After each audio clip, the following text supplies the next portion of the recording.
flag of the United States of America and to the republic for which it stands, one nation, under God, indivisible, with liberty and justice for all. Please be seated. Sorry. May we have the roll call, please?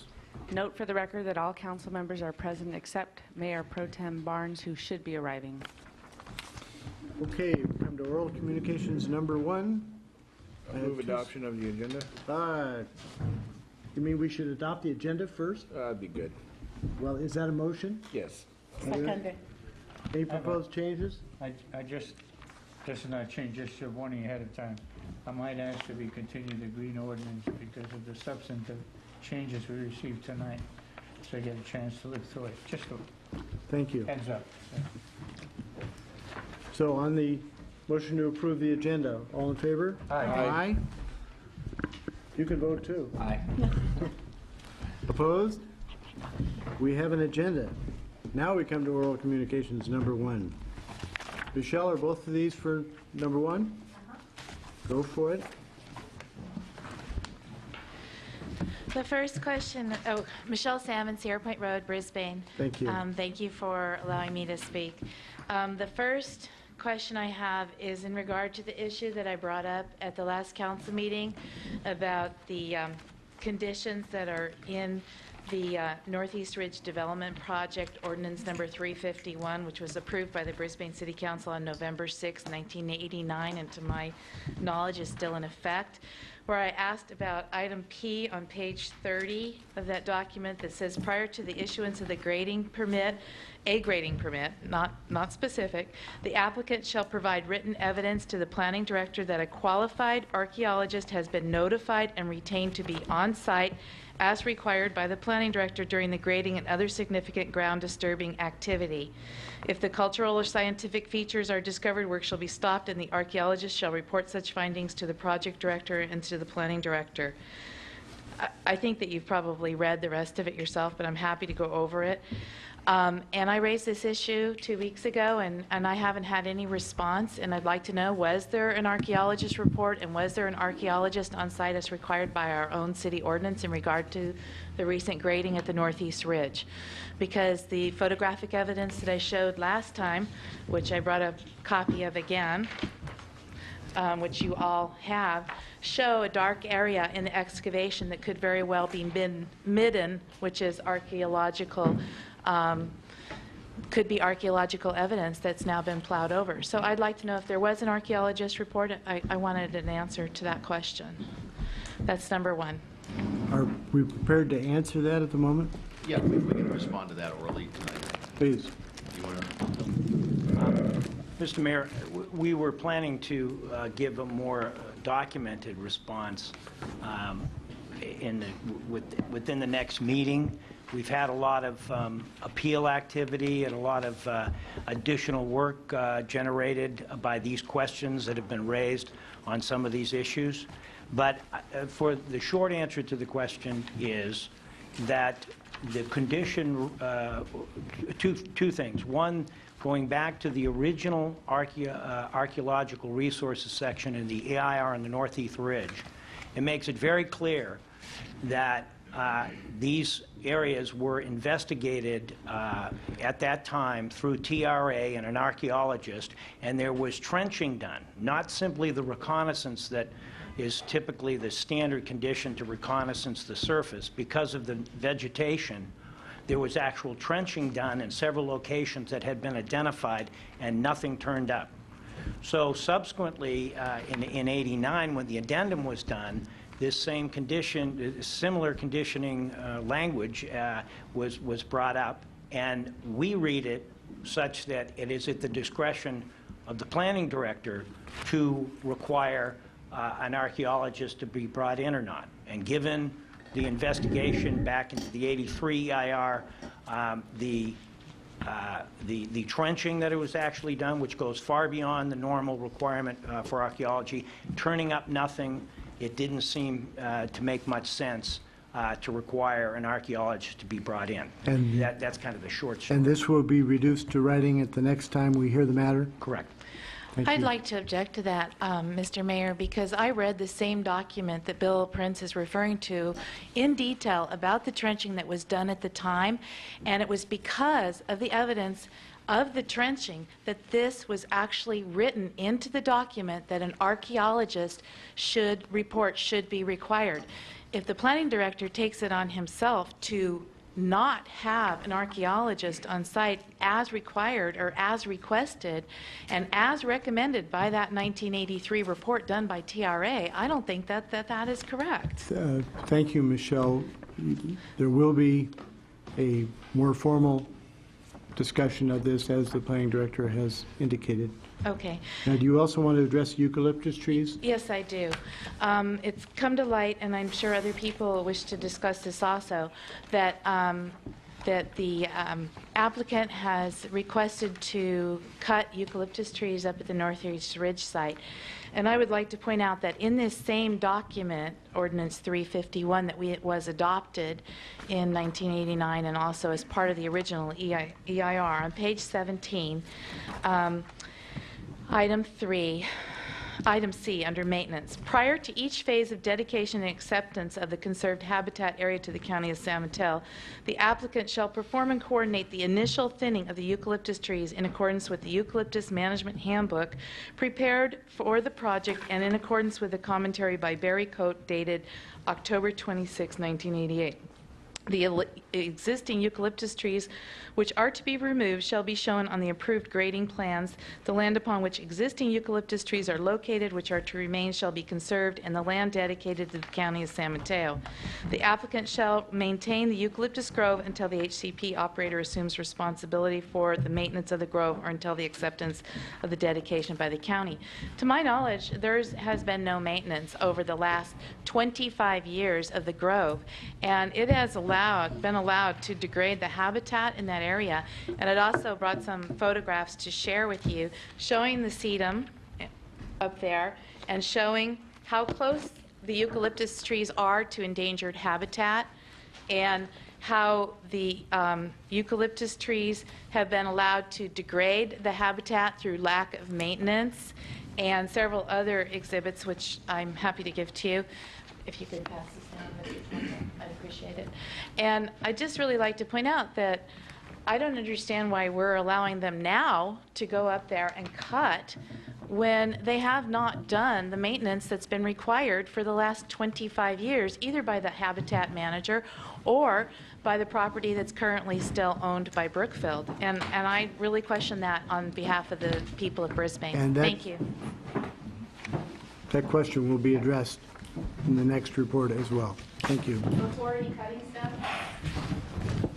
Mr. Mayor, if I could just Please. respond. I did meet with representative from Brookfield today with regards to their moving forward with the eucalyptus thinning per the 89 approvals. They are required to get a site activity permit from the county. They are also going to get a letter from the U.S. Fish and Wildlife Service in support of that thinning. I've told them that I thought it important that we have this information and are able to make that information available to the public, and particularly the residents that are nearby, prior to any work being done. Now, they do not need a permit from the city, other than a tree removal permit, I believe, but their approval on terms of the eucalyptus removal dates back to 1989, and they get their site activity permit for the HCP within the HCP from the county. So I'm working to try to make sure that we have ample notification to the public with regards to what's going to go forward there. My understanding from them is that they want to do this work somewhere around December 1st. That's just information, and as I get information, we will make it available both here at the council meeting as well as try to get word out to the community. Thank you. May I ask a question, Please. Mayor? Bill, this is to the earlier question in regards to the the archaeology report. That's in the background. Is that the information that you're referring to is in the background reports for the EIR or the addendum to the EIR? Is that- It's actually, it's in the EIR, the 83 EIR, when archaeology is found to not be a significant impact. And there's a discussion in there because some research had been done and reconnaissance had been done in the 70s that was on the record. They felt a need to investigate it further to make sure that the potential that had been identified in the 70s was not there. And so that's why they went on and did the trenching in several locations that were pointed out with the benefit of an archaeologist. And subsequently, that's picked up again in the addendum to the 1989 addendum, and then in the conditions. And the conditions, you know, I suppose you could interpret the wording of the condition more than one way, but it certainly appears to give the planning director the discretion to decide whether an archaeologist would have to be on site during grading. Thank you. Mark, I have a section of the EIR that discusses that if you want to get it. Are there any other questions? All right, Steve Alsop?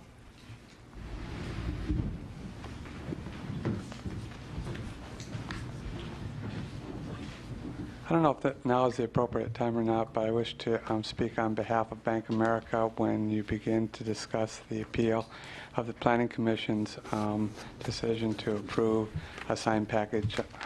This isn't the appropriate time. The appropriate Thank time. you. All right. I'll call you then. Okay. Terry O'Connell, excuse me, Terry O'Connell.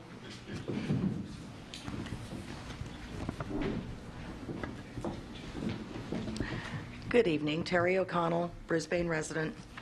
I too want to speak about the thinning of the eucalyptus trees and the current site activity permit that has been issued or is being considered. And I want to voice my concerns that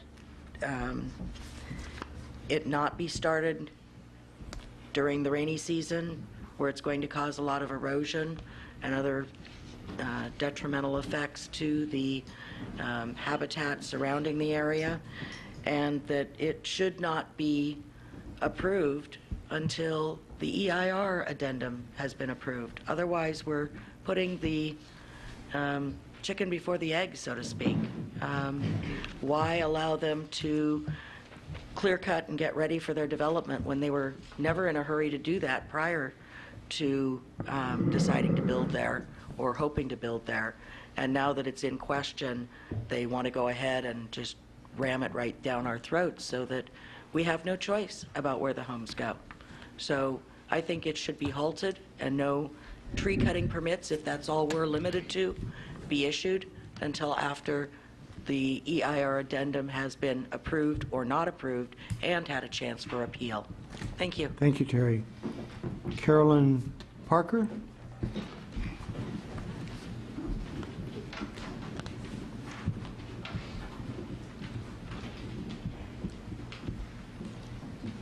I'm Carolyn Parker. I'm at 614 Calipe Court, directly across the street from where they will be cutting the trees.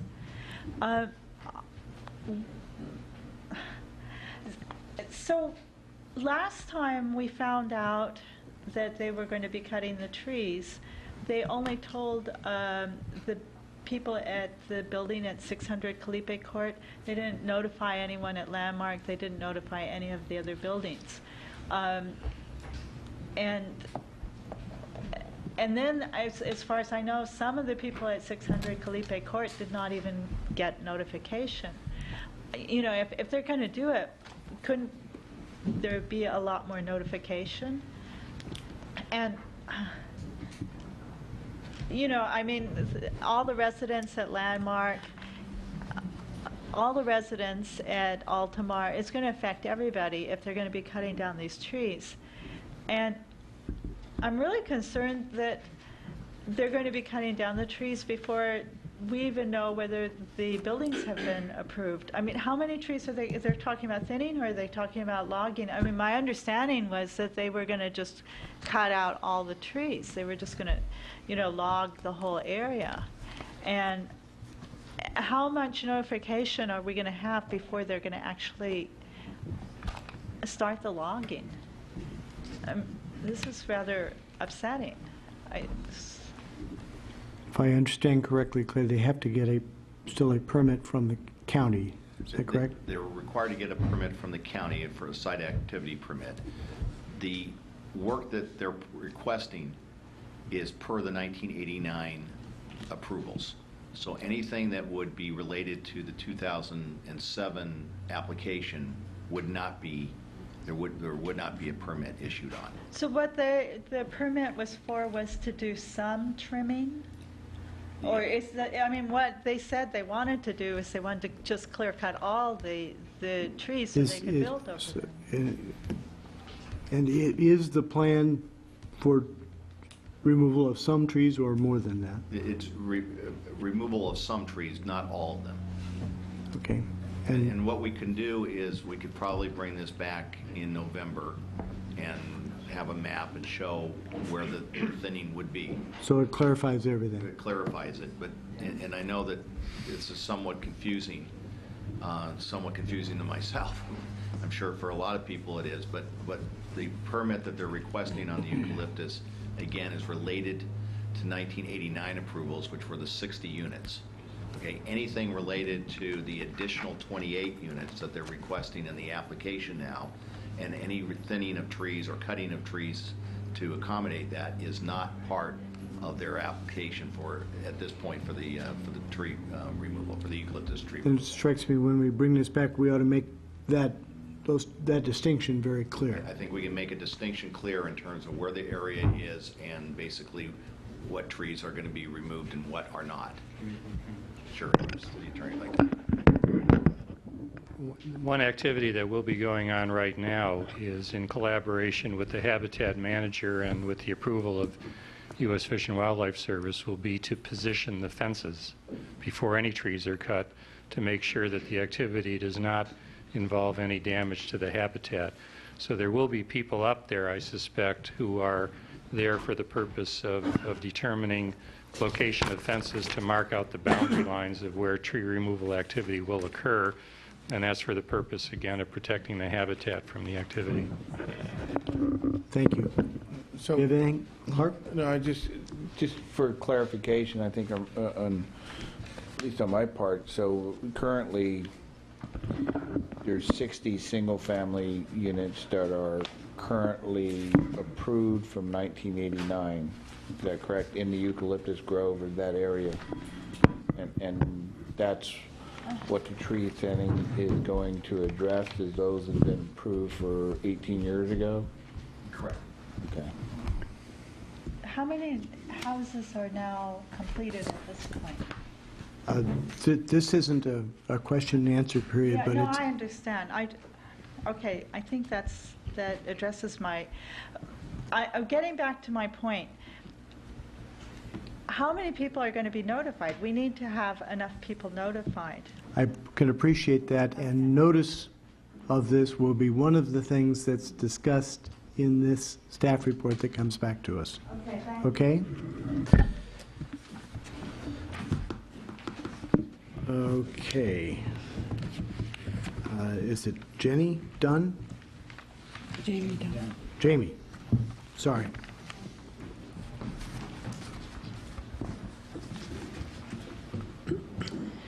Good evening, Mr. Mayor, council members, staff. I've been wanting to come for some time to speak to you, but I was having a lot of difficulty doing it. And be sure, for the record, your name. And I your... beg your pardon. Jamie Dunn, 161 Tulare. Thank you. Thank you. As you know, many of you know, my partner died in February, and I've had difficulty discussing it. But since I had to come tonight about something else, I thought it would be appropriate to speak to that issue and to tell you how proud I am that I live on Tulare Street. And I want to mention what happened during this last 5.5 years while Lori was ill.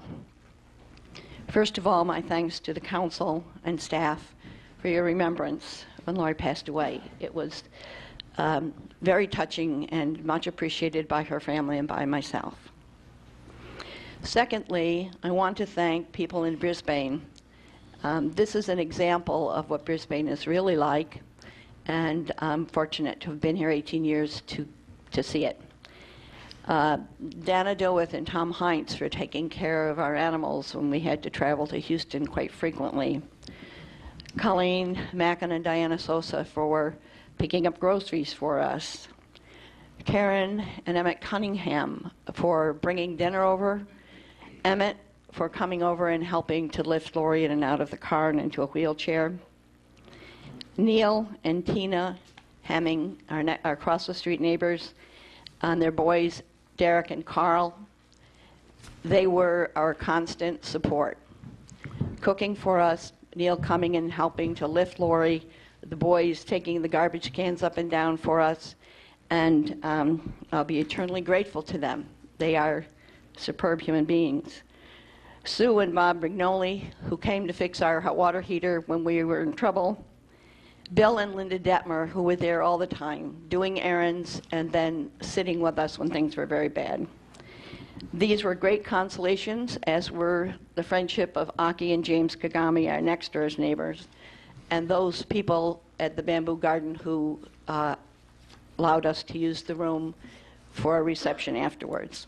I want to thank you all, and I'm particularly grateful to the people who live on Tulare Street and for everyone who pitched in, and I hope that anyone in Brisbane who has a problem, has an illness or something, has the kind of support that we had. It sure is an example of what Brisbane is really all about. Now, this is the reason I had to come, which then led me to have this opportunity to speak to you about my gratitude. On Friday, I was walking on Quarry Road with my dogs. I walk with a cane, and I cannot walk with them on leash when I'm walking, or I have difficulty. They're big dogs, and everybody up there walks with their dogs off leash, and the dogs are about 10 to 15 feet away from me, walking parallel with me, and they were in the brush. And they alerted and barked, and 2 guys ran out of the bush in full camouflage, pardon, no hats, but camouflage outfits. And I was startled by them. They turned towards me. One of them fell back, drew up his knees, and he had a gun on his side. That's what I saw. I was startled, and I was scared, and I knew I couldn't run.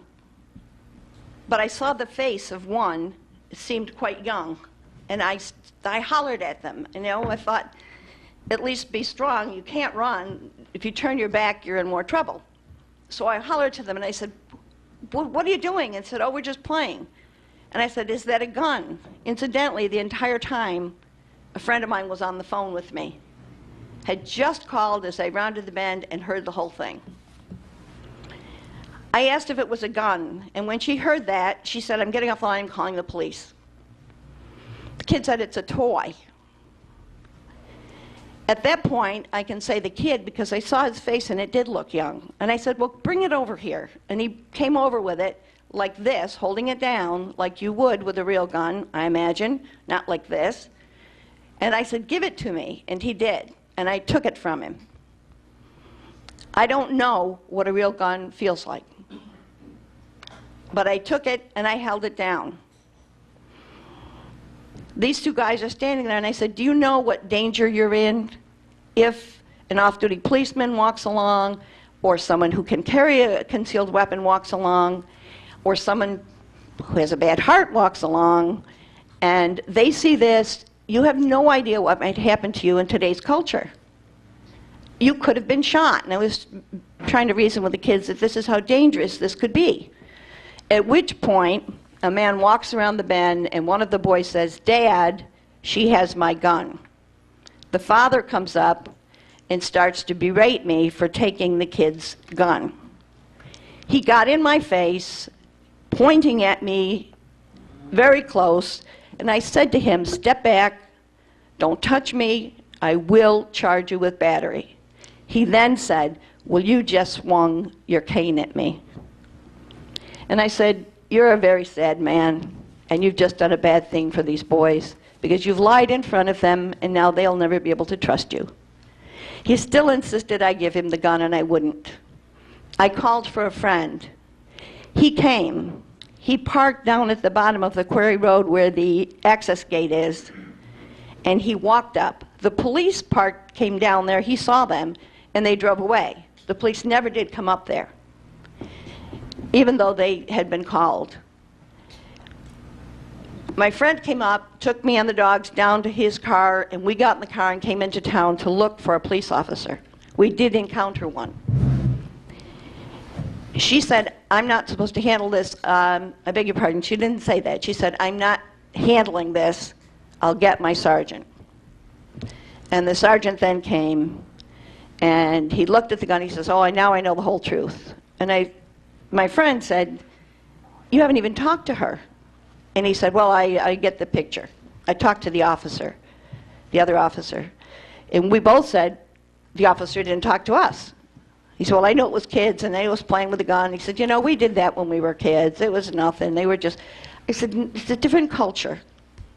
I said, "What if one of your off-duty police officers were up here, somebody who could conceal a gun, was walking up here, and they saw this, and they got frightened, and a kid got shot?" We don't know the difference. What the kids had done with the gun, it was a toy gun, apparently. They are supposed to have an orange tip on them.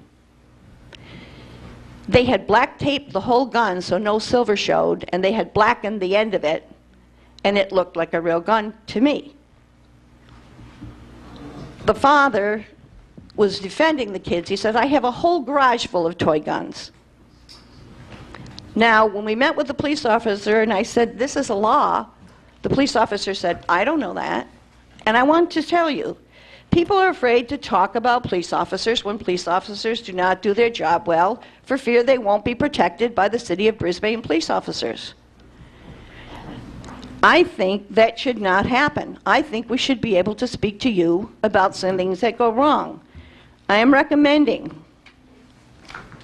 that the council includes in its minutes of today an article from the New York Times, "Congress, no tiger on controlling access to real guns, now appears equally timid about curbing realistic toy lookalikes, a growing law enforcement problem."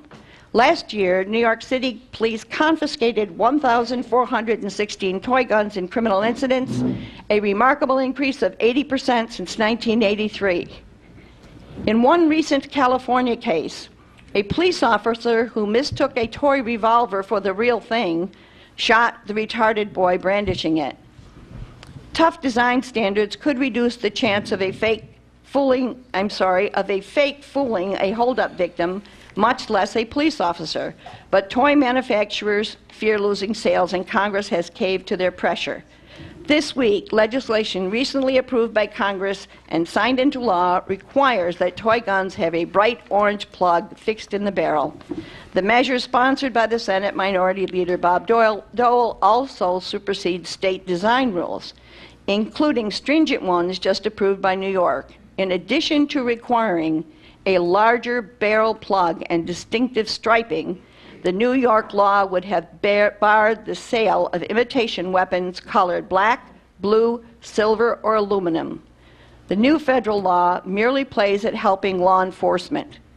Now, I'm reading this, and there are others, and I will forward them to you, such as this one that says, "Recent news from Florida should serve as a wake-up call to parents, legislators, and schools. Imitation firearms should not be considered toys." When the kids make a toy look like a real gun, and the parents support it, even though after the fact, I understand the man then said, oh, well, I had no idea that he did this. And I have no reason to believe or disbelieve him. The bottom line is, this is a danger. What the police officer was interested in talking to me about was that he thought this would now become an issue about dogs off leash. I said, that's a red herring. Let's talk about kids with guns that look like real guns, running with camouflage up in the lots where people walk with their babies, people take walks with their friends, the people walk with their dogs. I polled a lot of people today. They're not happy about this.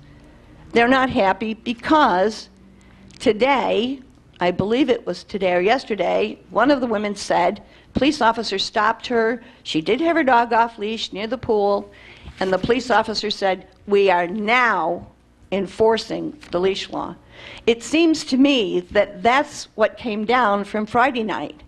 And I am asking you to look very seriously at this to protect this town and these children, not only from their own mistakes, but from the support their parents give them to make bad choices as best you can. Thank you, Ms. Dunn. Can you tell me the date, the day in? Friday. Day in, this Friday, was, and this Friday night? Yes, and I can also forward to you the times. I have the times of the phone calls.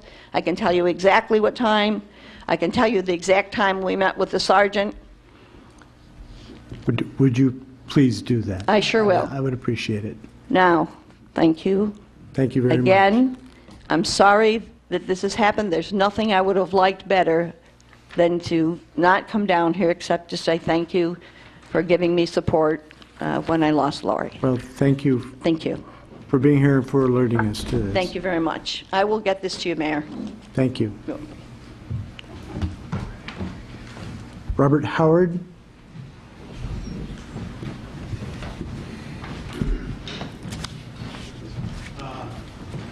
Robert Howard, 614 Calippe Court. I'm concerned about the proposed tree cutting on the Northeast Ridge.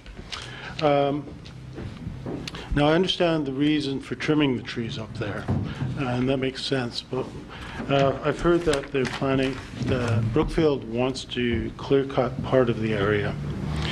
And the slopes, the type of soil there and the slopes would be very liable to erosion, especially in the wet season, and would cause a problem on Silver Spot with mud flows going, potential mud flows going down there. So whatever happens as far as logging needs to be carefully supervised. Also, the development hasn't actually been approved, so should they even be given a permit for logging trees, clear cutting the trees before an approval has been made as far as the building goes? Thank you very much. As you heard earlier, this will all be back in a report to the council in, I believe it's November. Right. And it's just important that it be, the slope, you should go up there and visit the slopes and walk around and take a look, because there are, it is a potential mudslide area if that is clear cut, that area. Even if they're going to build on it, there'll be a period of time where the land will be vacant, and so it has to be seriously considered. Thank you. I appreciate your concern. Mr. Mayor, is part of the report going to deal with potential erosion with cutting during the wintertime, or how's that going to, are they going to have some I've made a note mitigation? to myself here to make sure that that's addressed. I believe that would be addressed in the site activity permit, but we'll make sure that we have information with regards to that. Okay. I'll run through the slips. Are there any other requests for oral communications? Okay, hearing none. We have a proclamation and a commendation. I see some fire folk here. This is a proclamation of the City Council declaring October 2007 as Fire Prevention Month. You can assume the position, if you will. Thank you. Whereas the City of Brisbane is committed to ensuring the safety and security of all those living in and visiting our city. Whereas fire is a serious public safety concern, both locally and nationally, and homes are the locations where people are at the greatest risk from fire. Whereas the nonprofit National Fire Protection Association, and I'm not going to read the initials, has documented through its research that home fire killed 3,030 people in the U.S. in 2005, roughly 8 people a day. And whereas the City of Brisbane's first responders are dedicated to reducing the occurrence of home fires and home fire injuries through prevention and protection education. And whereas the city's residents are responsive to public education measures and are able to take personal steps to increase their safety from fire, and whereas residents who have planned and practiced a home fire escape plan are more prepared and will therefore be likely to survive a fire, and whereas the 2007 Fire Prevention Month theme, its Fire Protection Month Practice Your Escape Plan, effectively serves to remind us all of the simple actions we can take to stay safer from fire during Fire Prevention Month and year-round.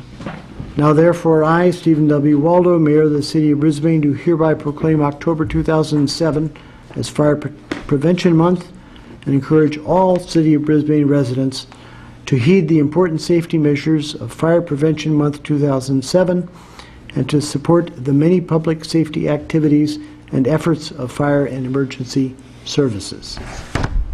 Thank you, Mayor, Council. Do you have any rebuttal? Just support that we do appreciate the Council and staff with the proclamation. We encourage each citizen to take the time and practice their escape plan, to get to know how to get out of every room, to look around for their safety hazards. The fire department and your department here is always available to answer questions. The inspector assigned here, Angelina Chucci, is available most of the time.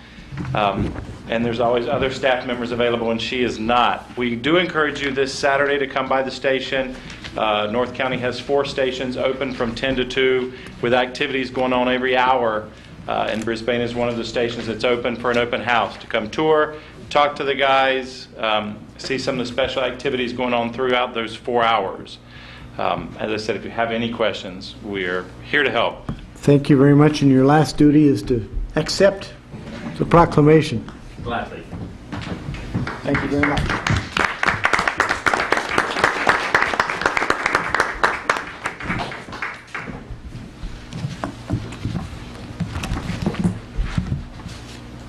Lena Rudolph and Mary Cook, would you please come on up?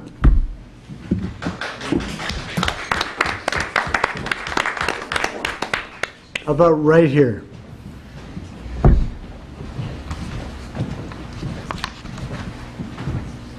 Now, I could make some kind of an official proclamation, but I have a letter here from a citizen, and I'm going to read the letter instead.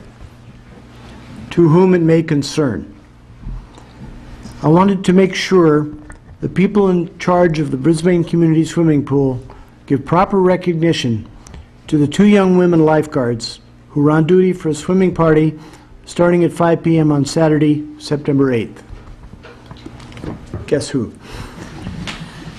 During the party, an elderly guest with Alzheimer's, in a very brief moment when the family member who was with her was occupied elsewhere, unexpectedly, she was not dressed for swimming and was not very close to the pool, fell or jumped into the deep end of the pool.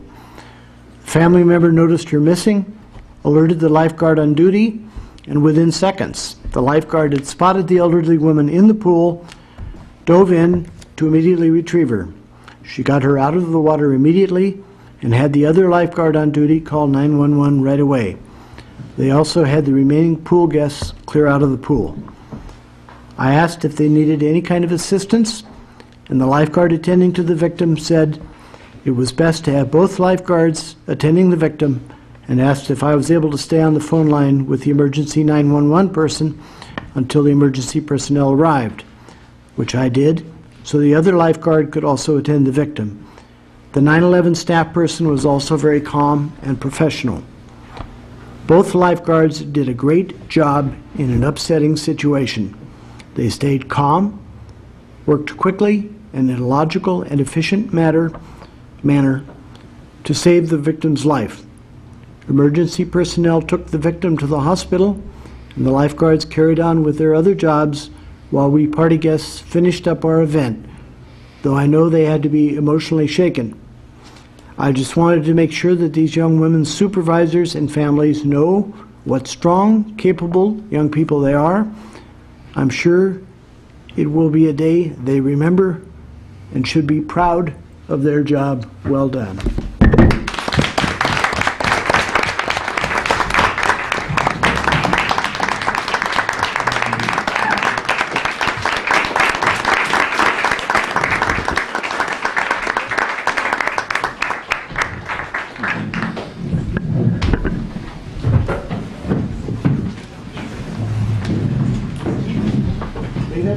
Sometimes since I've seen you. Congratulations.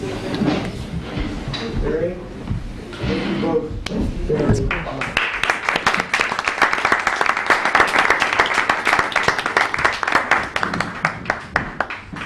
Mr. Mayor, I'd just like to make a comment. Please. Brisbane is known to be a city of stars, and it's so wonderful to meet two of the stars.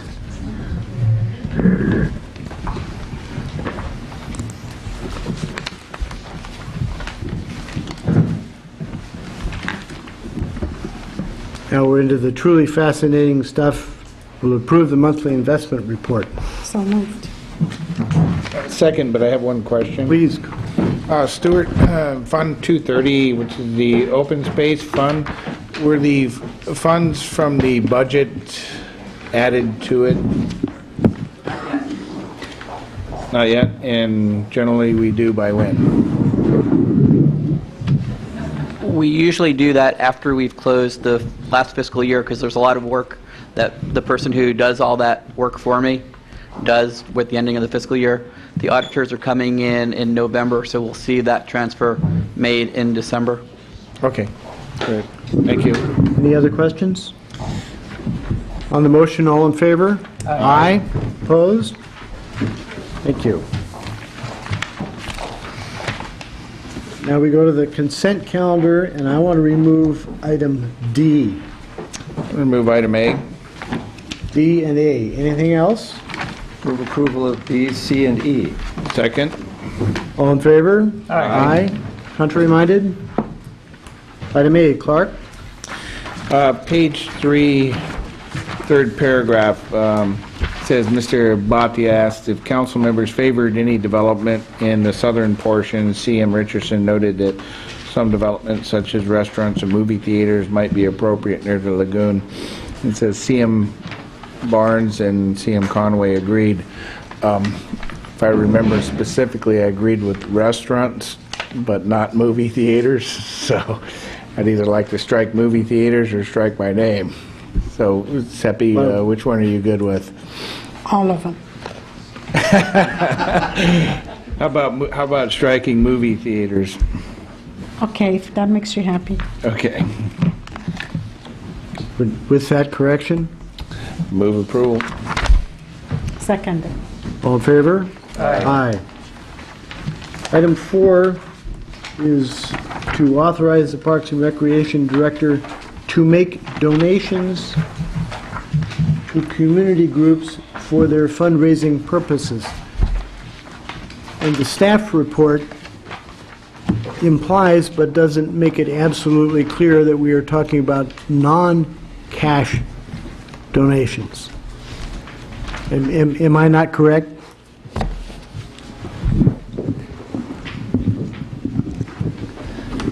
That's correct, Mr. Mayor. I think in the paragraph near the where we say that the items do not involve direct cash donations is part of the deal. And when you say direct cash donations, it makes me ask about indirect cash donations. So that we're clear, there are no cash donations. We're talking about staff time or facilities. Exactly. With that understanding, I move approval. I'll give you this. Yeah, but I had a Please. question for the city attorney, actually. So this does not constitute a gift of public funds in any way? No, it's really supporting community nonprofit groups. I view it as being very similar to when somebody comes to the city for co-sponsorship, and we agree to waive certain fees for use of city facilities. We're essentially doing the same thing here. All right, thank you. Any other questions? Seppi? I have a question. Why do we want to do that when the organization can come before the council and ask for contributions or co-sponsorship? Why do we want to have another? The difference, as I understand it, is that we're allowing for use of the facility, but then the organization uses that itself as a fundraiser. So they would raise funds that someone would then use the facility, and then the money would go to the organization. So the request would not be made directly by the organization, although it could be. The organization could request a waiver and then let one of its members bid for it, but this seems to be a more effective way of doing it. Fine. We had a motion and a second. Any further discussion? All in favor? Aye. Opposed? Okay. Now we'll begin our item 8 public hearing. The Green Building Ordinance. We'll consider adoption of Resolution 2007-28, amending the conservation element of the city's general plan by adding a new policy requiring that certain real estate development projects comply with green building standards. And the second item is to introduce Ordinance 524, amending a prior chapter to establish the green building requirement.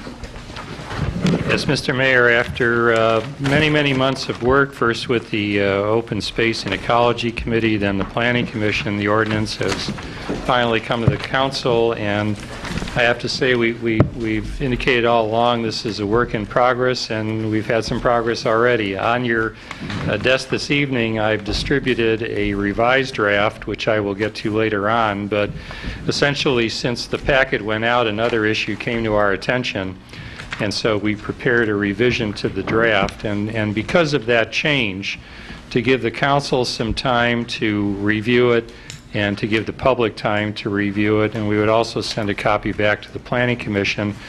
Our suggestion tonight and recommendation is that the council consider the ordinance, take public input and whatever, but not introduce and continue the matter to your next regular business meeting, at which time you can address the other changes in more detail if you wish to. But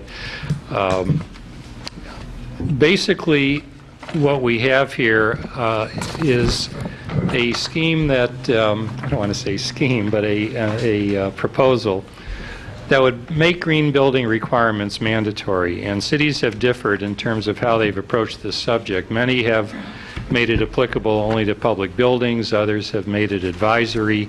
Here we're making it mandatory.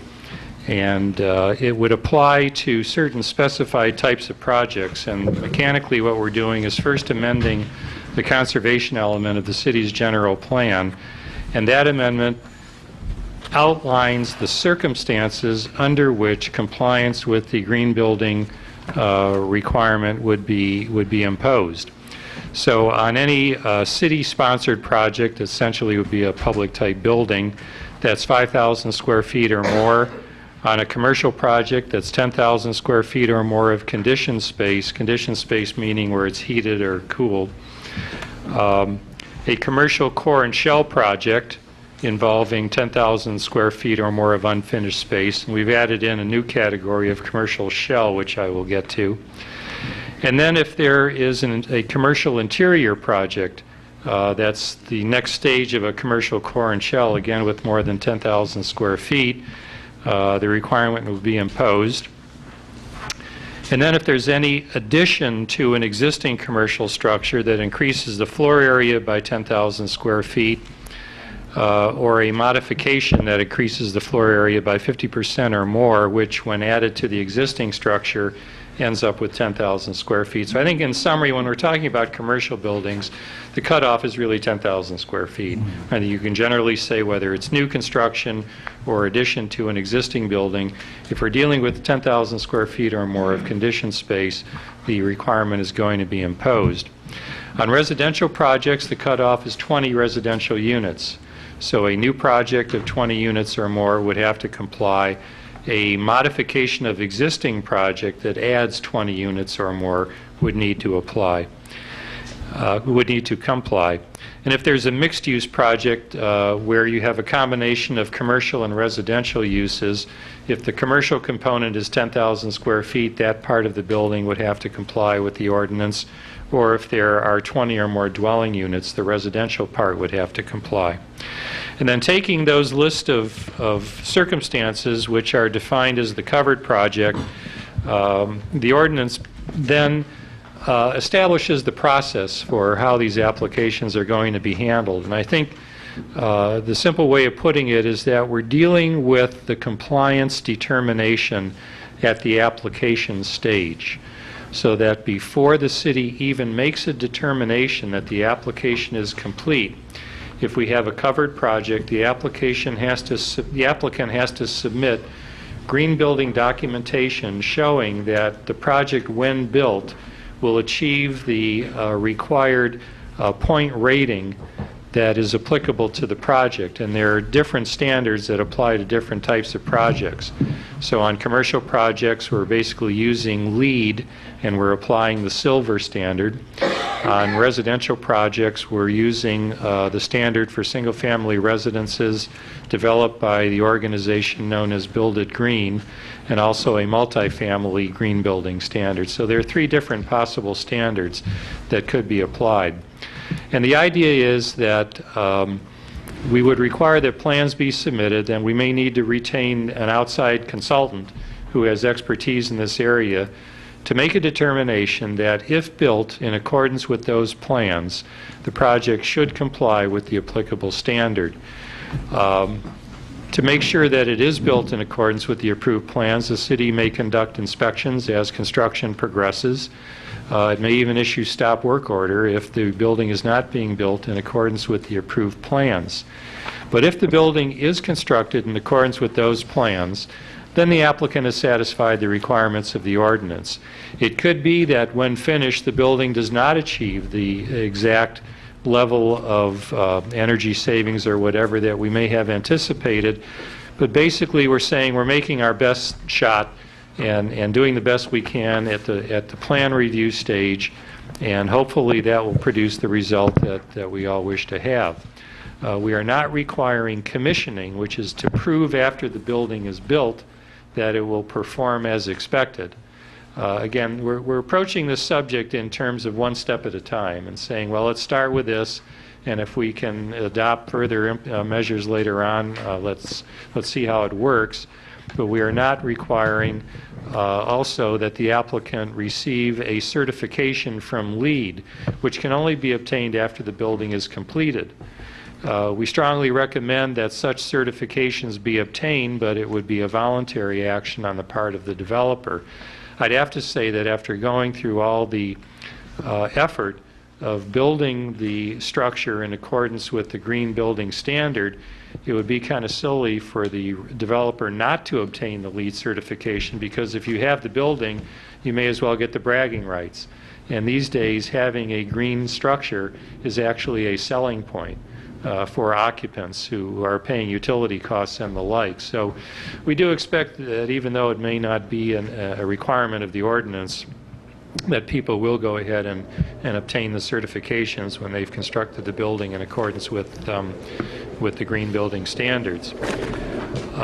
There is a provision in here for hardship. If someone is able to make a showing that it's absolutely impossible to comply with the standards because of circumstances unique to that development, it's at least a request that may be considered, but there is a finding that we would have to make that it's not feasible or practical to comply with the standard.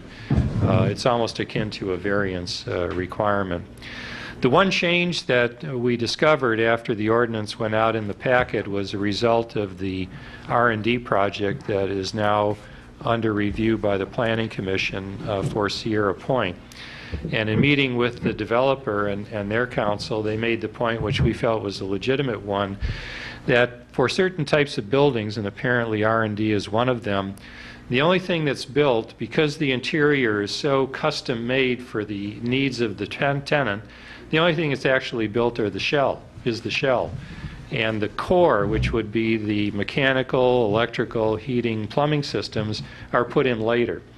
And most of the green building points are derived from the types of mechanical, electrical, energy-using systems that are installed, and it would be extremely difficult to make that determination when all you're dealing with is a shell.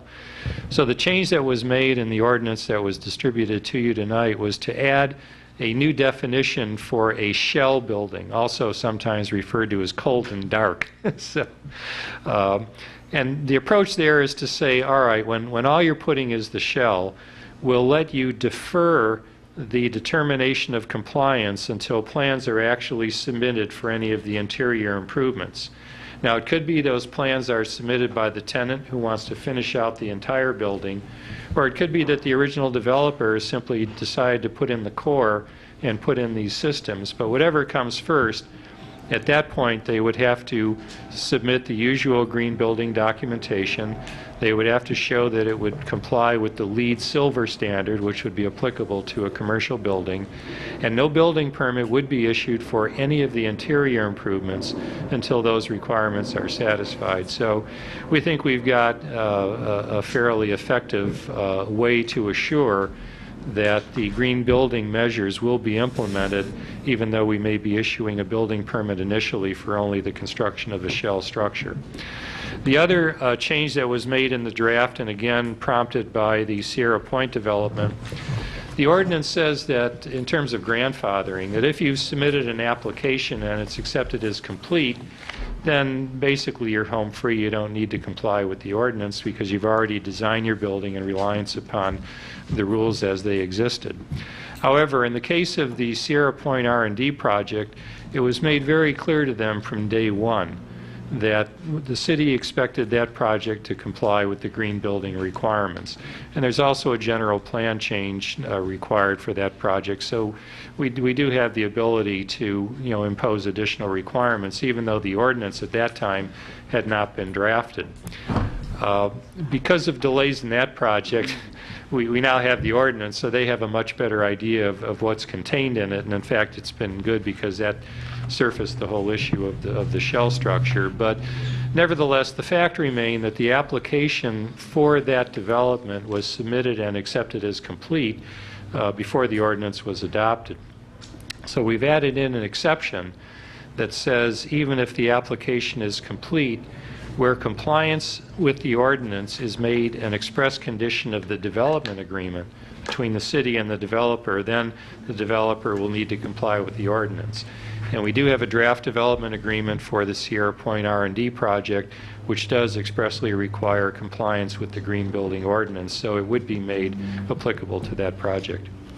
So the long and short of it is, assuming we adopt this, it will apply to that development. Yes, or any other project where it's included in the development agreement. At the moment, I'm not aware of any others that have a development agreement, and one's coming in, the application would not be accepted as complete until after this ordinance is in effect. Certainly any development in the Baylands will need to comply, and any other, like the quarry, if that was to come back with some alternative use or whatever, that would need to comply. But it would apply to the Bayland, to the Sierra Point project. And that's basically an outline of the ordinance. I'd be happy to answer any questions council may have. Council questions? I just have a comment. Clark? I think once this is adopted, given the light of all the greenhouse gases and everything that's going on, that this is probably an ordinance that's going to be revisited frequently, revised. In fact, the other addition I made to this draft that I forgot to mention, again at the request of staff, was to add in a paragraph that if LEED or Build It Green or the Alameda County Waste Organization comes up with some new and different standard that applies to an area that is not even covered the green building official has the authorization to apply that standard, so we don't have to keep coming back and amending this ordinance as each new concept arises. It does have to be consistent with the existing language of the ordinance, but we are concerned that there might be some new topic altogether that's not covered. Now, there is work going on, for example, to develop a standard for shell-only buildings. There was a draft standard put together, but it has not been approved. So that's the kind of situation we're concerned about. If somebody comes up with a new type of development altogether that we haven't anticipated, we don't want to have to wait to amend the ordinance. We want to have the ability to apply that as long as it's consistent with what we already have. Also, how many cities in California have adopted a green ordinance? Not very many, maybe. Well, I have to say that the whole atmosphere has changed enormously since we started. We started this discussion with the Open Space and Ecology Commission a long time ago. And for those of you who were at those early meetings, my concern at that time was, well, could someone argue that we're modifying the building code and you have to make findings of local conditions?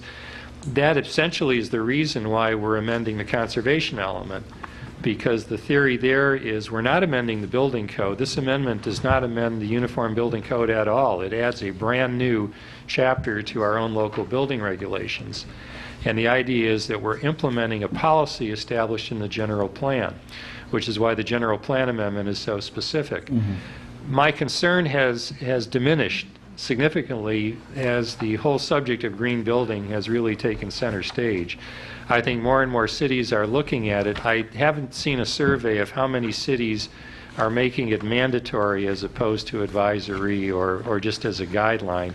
I still think we're in the minority, and I still think that in terms of the application of this ordinance, we're probably ahead of most other cities in California. There are a couple, who have made it mandatory. But I think the defensibility of that position has become much greater as the justification for this ordinance has now been more generally accepted. And Congressman Conway and I have had discussions about efforts to change the state law so that it becomes easier to adopt these kinds of things without worrying about that argument. You just promoted him. I heard that. What? Oh, I'm sorry. Well, we've been talking to Congressman, I should say. Council Member Conway and I have had these discussions, and there has been some dialogue with our local representative. But at this point, there have been some bills that have been introduced. To my knowledge, nothing has been adopted as of yet. But there seems to be some recognition at the state level that the old standards for modifying the Uniform Building Code just don't work anymore, and those standards are all based on a finding of local climatic, topographic, or geologic conditions. And we're not dealing with a local issue here, we're dealing with a regional and a global issue. So you can't make those kinds of findings, and hopefully the state will make it easier, but in the meantime, our approach is to amend the conservation element and to say we're implementing a policy from the general plan. Those three bills, Hal, that we actually looked at, I think are sitting on the governor's desk now and have been there for a little bit. There's nothing sitting on the governor's desk anymore. Yep. He either approved or vetoed them last night. Oh, okay. Yep. So I don't know, but I don't know. But even those bills did not go as far as we would have liked. Right, they still would have established more of a guideline approach, and they would not have established mandatory standards. Now, there are other cities that are doing it, and I suspect if there is a legal challenge, we'll have support through the League of California Cities, because the reality is that unless these are mandatory, it's just not going to get done. I had a question or two. Well, if I understand correctly, we're not going to consider adoption of the resolution tonight. That's right. No. We are going to take council questions or comments and then open but not close the public hearing? Correct, and members of the public who wish more time to look at this, at the next meeting, it would be a continued public hearing. Okay. Seppi? Yes, just a comment. In the audience, we have Jill Boone, that she's really somewhat guru of environmental policies and so forth. I served with her on an energy task force that we are also coming up with a policy, suggested policies for the cities to make sure that we are all going ahead and we're not in the background. We communicated through our senators, Yee and so forth, to have a net metering law passed. And unfortunately, the governor did not sign it, and it's back on the burner, and he had responses that I need to analyze to see what happened. But in that committee, we were talking about getting a survey of how many cities have this ordinance or going to have the lead standard. Whether they have it or majority of them are planning to work on it. They're actually starting the process. So eventually, pretty soon, we're going to have a lot of cities that are going toward this sort of activities. That it? Yes, sir. Michael? Hal, you mentioned that the object of the ordinance and the general plan amendment is to make the determination at the application phase, the determination that it's a green project at the application phase. On page 12 of revision 11 of the ordinance, this is the packet that was provided to us last week. At the bottom of the page, compliance documentation, there are two sub-items: documentation that verifies incorporation of the design and construction-related credits from the approved green building documentation for the covered project, and certification from the project architect or project contractor that the covered project has been constructed in accordance with the approved green building documentation. Both of these documentations must be provided by the builder or the applicant to the city. Yes. To after the construction project is completed, that it was built as specified. And I'm wondering why we need that if we're trying to get all of these green building items into the project during the application phase, as you mentioned in your staff report tonight. The construction inspections and certifications are to give us assurance that what we have approved at the plan review stage have in fact been built. Well, the inspections I have no problem with. That's not what I'm talking about. I'm talking about certifications after the project has been built by the project architect and documentation that the design and construction credits were actually built. Those are things that we should be inspecting for during the construction project. We are. Right, which is part of the ordinance. So my question comes back to, why is it that the applicant needs to provide us documentation after the project is complete that it was built as specified?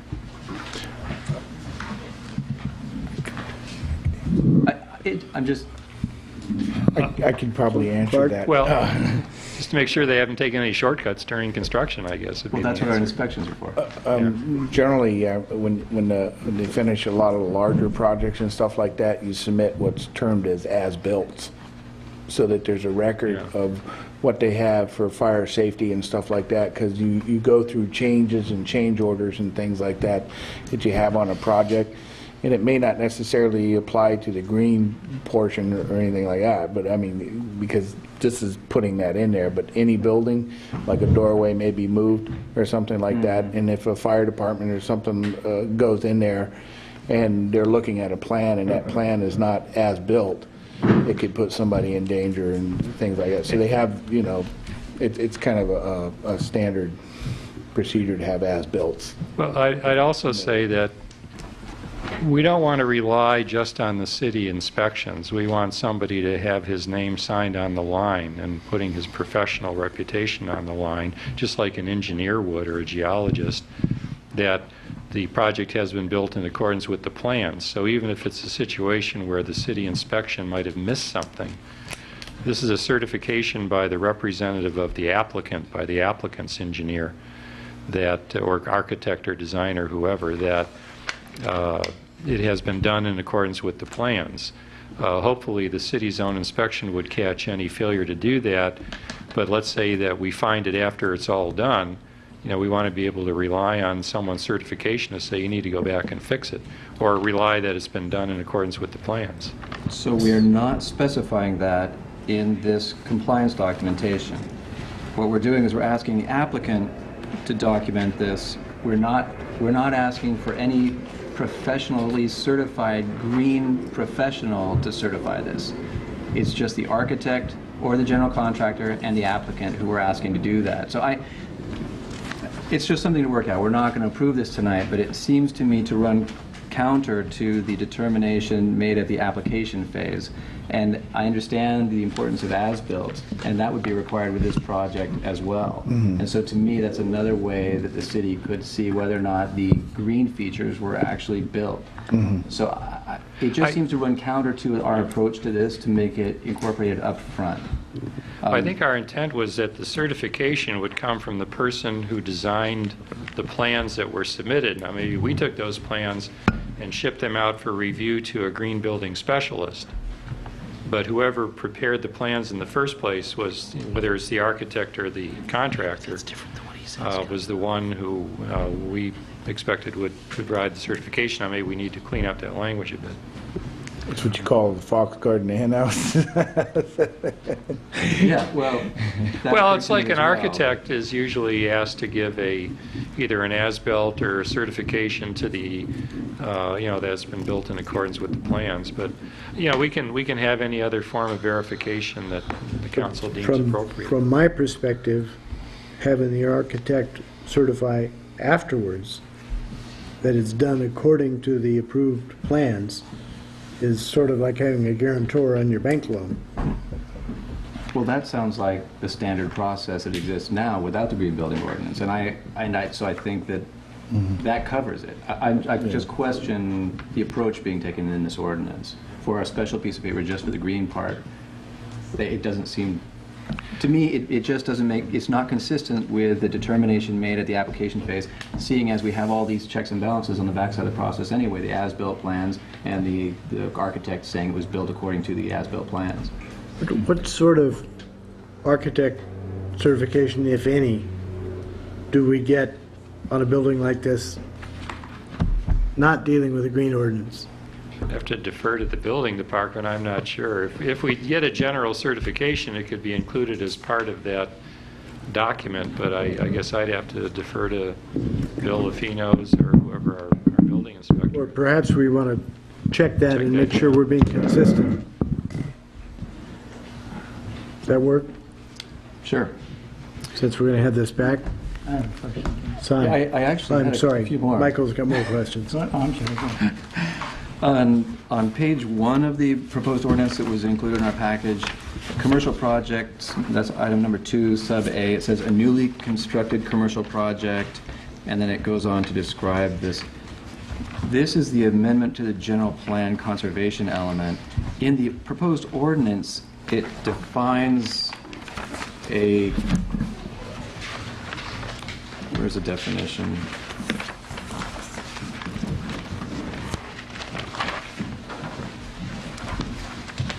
It has a definition of new projects.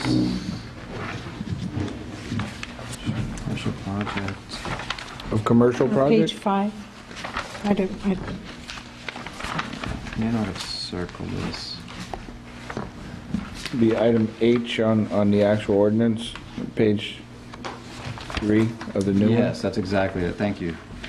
Thank you, Clark. A commercial project means any new construction. So I was just wondering why the word new is included in the general plan amendment when the definition in the ordinance, it says commercial project means any new construction. It just seems redundant, and if we're going to place newly constructed in the general plan amendment and under 2A, it seems like we should also do it under 2B and from there on. This is something that you can look at while this goes through its revision process. The reason newly constructed is in the general plan and not in here is because there's no separate definition of terms in the general plan. So I wanted to make it clear that we were talking about new construction. And I guess I'm saying that if it's going to be new construction, we need to specify that in all the subheadings where we're talking about. We need to differentiate between new and old construction, I guess, is my point. Also, when this comes I back... think Mike, is that, if I may, just to address that, isn't that addressed on page 4 under commercial projects where it breaks out the subheadings of what it actually is. Right. Yeah. I mean, what you're talking about between the difference between new and old, or? Well, I'm actually, if you look at that, the subheading 2, commercial projects, sub A says a commercial project. And what caught my eye was it says a commercial project here, but in the general plan amendment on page 1 of this package, 2 sub A says a newly constructed commercial project. And so it was the difference between those two things that took me to the definitions and then made me scratch my head why we say new in one case and not in another. So I'm just looking for consistency between the general plan and the ordinance. And it might be because of the square footage designation that triggers it. I thought it was just a definition issue. The rest of the language is identical and made sense, the trigger for square footage and whether it's in a core and shell that had been built under the green building ordinance or not. The zoning ordinance is a lot tighter because we picked up the concept of new in the definition of commercial project, so that carries throughout the rest of the Right, and so I'm just looking for consistency with the general plan. Right. That's a good point. What is my next one? Oh, when this comes back, I'd like to have a couple of examples of projects that have been completed recently or that might fall subject to this, and what the expected fees would be, or what the fees would that those projects might have incurred. If we could get a green building official of some kind, or whoever we're looking at contracting with, to give us some estimates on that. I'd like to have an idea of the costs that we're going to expect of people to comply with this. I'm just looking. About the city, what the city's fees would be. I'm talking about what the city's fees would be, and also what the expected cost of hiring the green building professional. So the applicant's going to have to pay for the city's green building consultant. And so how much is that going to cost the applicant? That's all. It's good factual information to have. Yeah, I just like it because we're going to have to approve a fee structure after all this is done. And before I pass an ordinance, I'd like to know what the fee structure is going to look like before I adopt the ordinance. Through the chair. Of course, the past projects won't have been trying to meet the requirements of this ordinance, so we would have to assume a lot about them because they won't have been designed to include the criteria to meet what this ordinance is requiring for. Therefore, when you look at them, they're not going to have that package of aspects of the lead rating. Right, but what I guess I'm thinking of is that the green building consultant that we hire is going to look at a project, even if it has no green building aspects at all, and to go through the application. How many hours is it going to take them? I'm just looking for them to give us an estimate of the cost of their work. That's all. I'm just looking for a ballpark. I understand that we haven't gone through this. Where we might get better information right now is that the healthcare properties project out at Sierra Point has been very much involved in doing their analysis because they know they're going to be, they very well could be the first kind of major project to go through this. So they may have a fairly good handle on what the costs are going to be to comply with the ordinance. So that might be a good starting point. Yeah, but I think it's a good point, Mike, what you're bringing up, because, I mean, certainly it's going to trigger all kinds of new stuff, unless, of course, people currently on staff at CSG and stuff already have that certification that we don't know about. Yeah, and if they do, that'd be great, because then they could give us a good idea of the additional cost. Yeah. I'm just looking for an order of magnitude, nothing exact. Cost, inspection cost. And those are all the questions I had. Thank you, Mr. Mayor. Sign? Yes, sir, Mr. Mayor. On amendment to the conservation element, item 7, which says residential projects having 20 or more dwelling units. I can understand that. And later on page 4, you say a residential project having 20 or more dwelling units, whether single family or multifamily. How does a 20-unit project become a single-family dwelling? Thinking of a townhouse type. Well, a single family would be a subdivision. Could be the Northeast Ridgeline. Like 20 single-family units. I think we need to clarify that a little bit, but because it doesn't make sense to me over here. I'm used to the old generic. An occupancy is a multi-unit occupancy, or it's a single-family occupancy, or Maybe we just need to break it out into another somehow category. clear this up, because I'm confused, but I don't know, maybe that's checked out in the other one. Then on page 14, you talk about, item 4, you talk about the drawing shall include a description of all exterior surfacing materials and their colors. Are we going to are we going to now restrict colors that buildings are painted, or? What's existing? Just about? That's in the existing code, right? That's the application for a plan development permit. Yeah. And that exists now. That's not a change. The only thing we're changing there is to cross-reference the ordinance as one additional item of documentation that has to be provided, but there's been no change to any of the other paragraphs. And we certainly restricted the colors at the ridge. Oh, yeah. Well, I have no questions.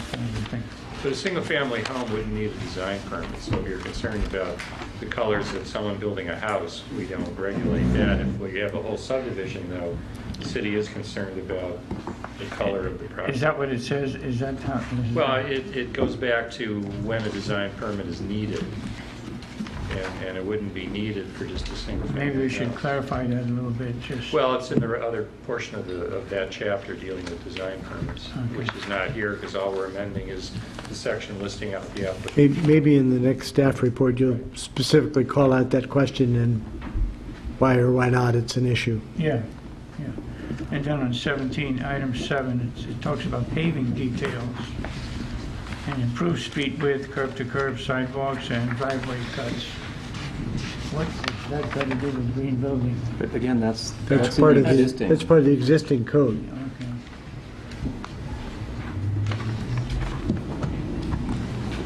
Does that answer your question, Si? Some, yeah. I just, you know, we had a lot of issues with people having to pay $80,000 or whatever it is for, you know, for street, in addition to the cost of building the house. And I get nervous about these things, and I think that's part of the code that maybe we should revisit. There are 3 zoning ordinance sections that are being amended, which have nothing to do with the building regulations, and that's the PD permit, the design permit, and the use permit. Thank you. And all we're doing is saying, and each of those sections list out the documents that have to be submitted as part of the application. We're simply adding in the cross-reference to the new chapter concerning the green building documentation, because we are dealing with the determination of compliance at the application stage. So it's part of the initial submittal. And you're also going to have somebody checking the landscaping with the requirements that are included in here. So whatever's needed to get the points. So, off the top of my head, I would say I'm opposed to hiring any more personnel. Now, this can be done through CSG or through some other consultant that we use now. Well, it would be I don't mind. contracted out, I think. Yeah, so. I don't mind that, but I would not, I'm opposed to hiring any additional personnel. No, I think we expect it's going to be contracted out, and actually, any plan checking company worth its salt these days is going to have some people who are green building certified, because that's going to become a standard requirement. Okay, and I reserve my comments until next time after I get a chance to read the amendments. What, you want to read it first? I absolutely, yes, I always like to read it first. Clark? Just a question, is this the actual first time the 1994 general plan is being amended, other than the housing element? I don't recall. I thought there was one other, I guess we'd have to research that. It's either the first or the second time. Okay, yeah, and you could do it up to 4 times a year, is that correct? I think but you can aggregate amendments. There was an amendment for the Habitat for Humanity project to designate the 700 San Bruno Avenue site from public facilities to residential. Any other council questions or comment? Okay, I'll open the public hearing and ask if there's any member of the public that wishes to be heard. Please assume the position and give us your name and address. Terry O'Connell, Brisbane resident. I apologize for not being up to speed on this issue, as is some of the other members on the council, just because some of it's new. But I think that if we're going to implement the green building plan, that we should set the bar higher. The units up at the Ridge, the condominium units that are there, are 13 to 14 units. Those buildings are huge. If anyone wants to contemplate building a condominium block like that, it should be green.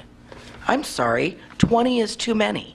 We will be having people apply, developers apply for 19 units just so they can get around the green building code.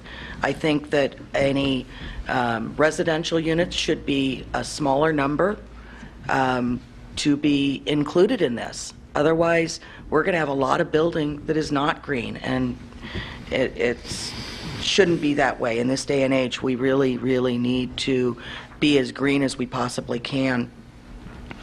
I also think that we need to write into the code, especially since we might be allowing shell buildings to be built without being green, what the specific reasons later on any variance would be for the interior part of the building to be granted to not be up to the green specifications. I think it really needs to be specified rather than anybody being able to apply for a variance and a hardship. I think it needs to be written down so that we have some guidelines and know where the line is drawn in the sand on who's going to get a variance and what is a hardship claim. What can they make a hardship? I also have one specific question. Since the application for the additional units at the Ridge is not complete today because it doesn't have a final permit granted for it, I would ask that any units going in at the Ridge be subject to the green building. And I think that's very important. If they're building another 67 homes up there, maybe they are and maybe they aren't. But if they are, they need to be green. Thank you. Thank you, Terry. Is there anyone else who wishes to be heard at the moment? Please. Name, rank, and serial number. Lori Liu, Brisbane resident. I'm on the Open Space Committee and an Ecology Committee, and we did review this, but I just had a couple questions of clarification. You had mentioned that there was going to be an amendment dealing with the shell versus the interior, and I wanted to just see how that was going to work in terms of, like, say the shell was built and it doesn't have to comply with the requirements. What kind of assurances would we have that the existing interior would then comply? How would that work? I can get Lori a copy. That's why I wanted this thing continued, because the public really has not had a chance to look at this. Okay. But the assurance is that you don't get a building permit for anything interior until you've shown you can comply. It is not a variance and is not a hardship process.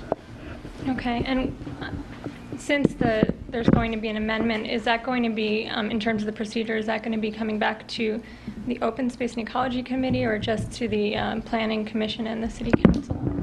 Well, it's a revision to the draft that hasn't been introduced yet, so it's not really an amendment, but we are going to send a copy back to the Planning Commission. If the council wishes, we can also send a copy back to the Open Space Committee. It's not for... It's a good idea. It's just more copies. Sure. No problem. Sure. I don't think we need a referral back to the commission because we're not really changing the zoning part of the ordinance. That's the only part where the commission legally makes a referral. Now, we did run the ordinance through the Planning Commission, and they did spend a lot of time on it and have some comments, but that's one of the reasons I wanted to delay so they could look at this, but we don't need a formal referral back from the commission. But I'd like to hear any comments that the Open Space Commission may have. I'd like to hear them. Okay, thank you. Any other member of the public wish to be heard? Motion to continue public hearing. Do I have a second? Second. All in favor, say aye. And I will exercise the prerogative of the chair and declare a break.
technically appropriate.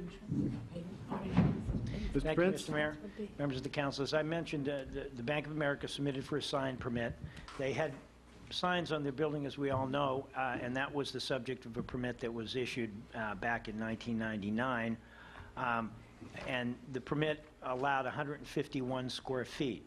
They supplement 151 square feet of signage, of total signage. total around the top and the monument? Correct. Well, that was the permit they asked for it. They ended up only installing 125 square feet of that allowance. So they weren't to their full allowance. And then they submitted for a revised permit, which included the monument sign and 4 fascia signs. Their staff had concerns because... And just for clarity, a fascia sign is? Is a hanging sign along the edge of the roof. Okay, thank you. And so they would have one on each side of the 4-sided building, and they would have the monument sign. Then there's a bunch of ancillary small signs, which aren't even counted in the total square footage. Staff had concerns because as part of a nationwide marketing signage campaign, the Bank of America is altering the colors, not the background colors of the sign. Instead of the gray, as you see the monument sign out there now, it's gray with the small red and blue and white logo with Bank of America. That gray would be the same color as the red is, so it would be all red, that kind of flag red color. And we had concerns that would be considerably more visually impacting by the simple change from gray to red alone. And we also had discussed with the bank the lack of landscaping of the adjacent baking area. That all goes to kind of the aesthetic context of it.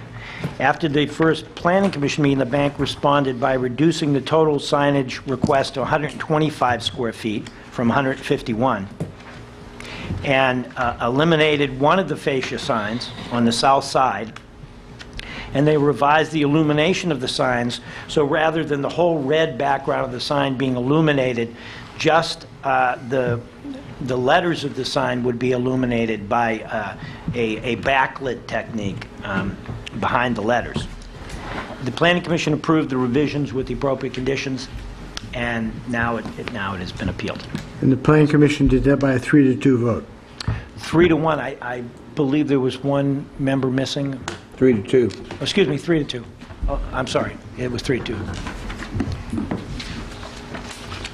According to the resolution, anyway. You're right. I was thinking of the last meeting, I think.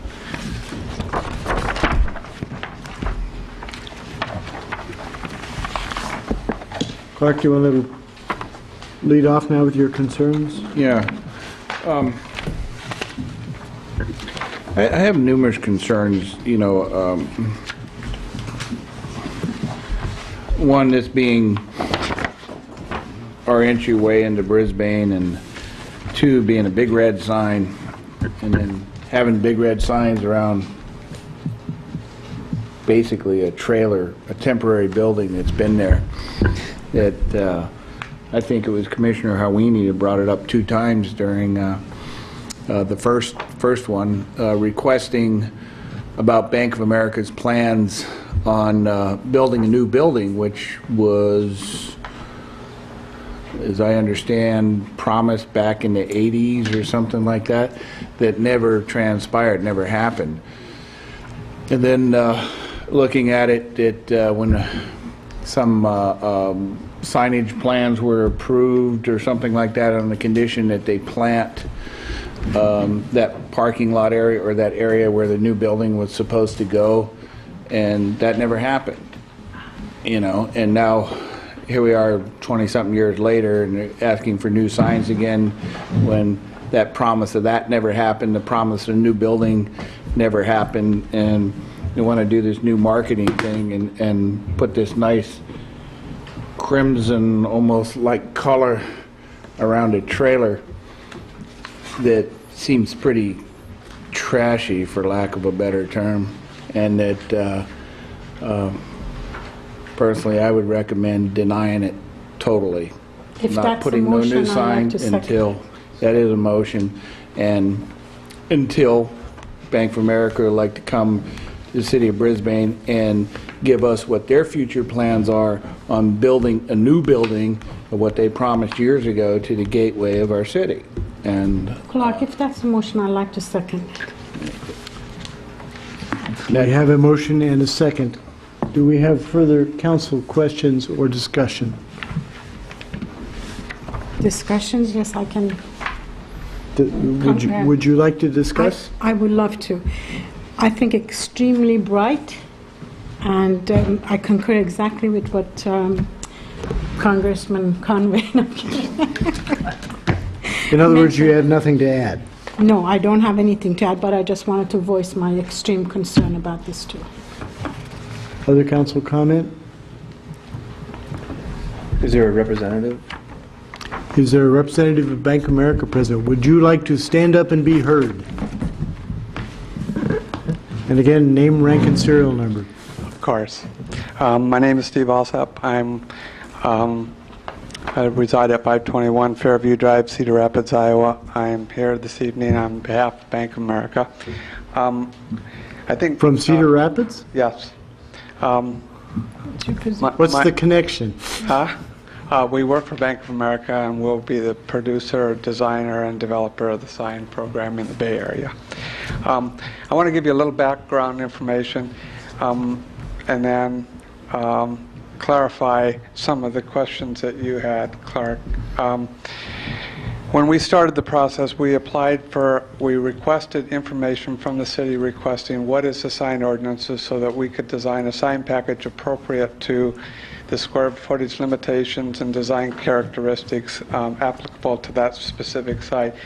We then submitted, and in this process, the bank has determined through a series of focus group marketing efforts that it needs to change its image, its brand, in order to improve its sales and performance for its shareholders. So that's what this is part of. It's part of a nationwide rebranding effort that's not only going on here in the Bay Area, but other parts of the country. So the intent is to create a national brand with a more distinctive color than the combinations that it has, something that will put it more on lines with Wells Fargo. So that's a little bit background. And that came through in the staff report. What I haven't seen addressed is the bank's plans for that bare piece of ground that's been bare for 20 years that I know of. And my intent is to get to that. I was just trying to set a platform for the framework. In doing that, then we came before the city council or the planning commission, and we presented that plan. They had concerns. They had the same concerns that you have. Some promises were made back when the branch was built, that a new branch was going to be made, that there was going to be landscaping and things of that nature. So it was requested that we bring before people at the staff level, somebody from the bank, which we agreed to do. We met with the staff personnel. He explained where the branch is from an economics perspective, said that currently, whether we like it or not, the performance of the bank is at a certain stage that does not allow them to put the capital dollars here, that when they have to compare putting them here versus putting them somewhere else where they have X number of scarce resources. So we had the discussion of a member of Bank of America, Ron Masichich, met with Tim Toon and I, and we explained that. What we did say was that we were more than happy to, and we understand that the bank sits at the entrance to the city, and that it's a shame, and I can't speak for why, but we agreed to provide a landscaping plan that would cover the whole in front area, made a commitment to that at a pretty significant dollar value. And then we resubmitted our plan. We heard from the representatives of the commission as well as folks in the audience, and some of the concerns were read, yes, but the principal issue was the glare, And so we converted the signs from front lighted signs to a red aluminum panel with halo lit letters where the lighting is reflected back against the building and not straight out. If you add, and when you're in the lighting business, you determine the glare level by what is called lumens. It's a lighting measurement. The level of lumens that will be present of the 3 signs that are proposed. Well, let me rephrase that. When originally we had proposed 4 wall signs, there was somebody in the audience that says we would prefer not to have one on the east side of the south side of the building that faces the apartments. That was taken off. So we reduced our square footage from 151 to 108, reduced the number of square feet of our number of signs, and offered to do a landscaping plan out in front of the building, and to change the signs from being front lighted, where it lights forward, to halo light, a much more subtle lighting feature. So that's sort of the format has brought us to where we are today. We're, we thought we were trying to accommodate all of the concerns. So I guess those are my comments. Thank you. Is there anyone else in the crowd of 3 or 4 that would like to be heard? Go first.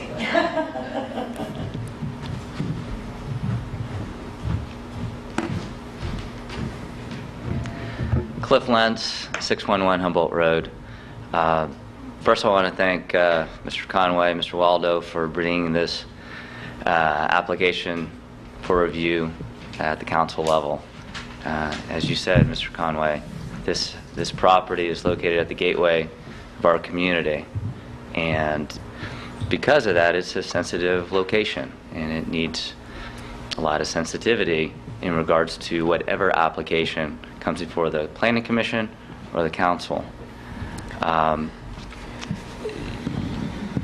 When it came before the commission, I wanted to find something that was fair for the applicant, something that I didn't want to deprive the applicant of something that existed for other merchants in the area. And so I looked at the part where the signs are going to be illuminated, and the merchants that are at the village, they have a sign that's illuminated over their location, and then they have their name on the larger illuminated sign. And so I felt that if the applicant had 2 illuminated signs, that would be fair. Currently, right now, there's the 3 on the 3 wall signs, the monument sign, and then the ATM signs. When the applicant was here the first time, we had requested that a B of A representative be at the commission meeting, not just to meet with staff. And we were told that was going to be the case, but that didn't happen. When I asked the applicant about the illuminated signs, if they would be like the signs that are on the ATM machines, he said, well, I'm not exactly sure, but they should be like the illuminated signs that currently exist. And if any of you have been to the property, the only illuminated signs that are there right now are on those ATM machines. And those ATM machines, if this goes through, will be red as well. I've seen the ATM signs or ATM machines at other locations, and they're large red machines. Mr. Conway brought up the size and the style of the building, and that building is I wouldn't say it's temporary, but it's definitely cheap, and it's not a fitting type of structure for the entrance to our location. I think and also just keeping the vacant lot the way that it's been for over the last 20 or so years. It tells a story of where B of A is coming from, I think, and that though they provide a great service to our community, I think that they will provide this service with the least amount of energy, the least amount of effort that they need to provide. And this application has brought, I think, Brisbane an opportunity to address some of those concerns and issues that we've had with Bank of America for a long time. So, thank you. Michelle Salmon. Michelle Salmon, Sierra Point Road, Brisbane. I heard this issue when it was brought before the Planning Commission and didn't get to speak publicly at that time because I had an errand to run. But one of the things that greatly concerns me is any lit monument signs along the roadway of Old County Road. I find that to be an extreme safety hazard at the entrance to Brisbane. You come off the Old Bay Shore or over Tunnel Road where it's reasonably dark, and then you drive into Brisbane and you're blinded. You could be blinded by a big lit monument sign along the roadway, and I've seen this has happened in other areas. It's not that way right now. And then the very next thing as you're driving is a crosswalk, and two driveways going in and out of, or three driveways going in and out of the Brisbane Village. And I feel that any kind of lit monument sign at eye level as you're driving along Old County Road into Brisbane presents a severe hazard to both pedestrians and traffic. We've been very fortunate that we haven't had any, major accidents there or any pedestrian we haven't hit anybody. And we've been very lucky, and I think that introducing a lit monument sign at the street level is a distraction. It's meant to be a distraction. It's meant to attract your attention. But I don't want any attention attracted away from paying attention to driving. I find that to be a real hazard. I do appreciate that Bank of America is in Brisbane, and that's why I bank there, because they were the only bank that was willing to come to Brisbane back in the late 60s, early 70s with their little trailer and now their portable house. It's really ugly, but it is the only bank that was willing to come to Brisbane at that time. I think that Bank of America could attract a lot more customers and make more money for their shareholders through better customer service than through red signs. Thank you. Thank you, Michelle. Anyone else? Anyone on the council wish to comment on this before we vote? I have something new to say. This is a public hearing. I guess we'd have to make a motion to close the public hearing, wouldn't we? Sure, I'll give you that motion. Move to close the public hearing. On the vote on closing the public hearing, all in favor? Aye. Aye. Opposed? All right. Seppi, you wanted to say something else? Something new, yes. I'm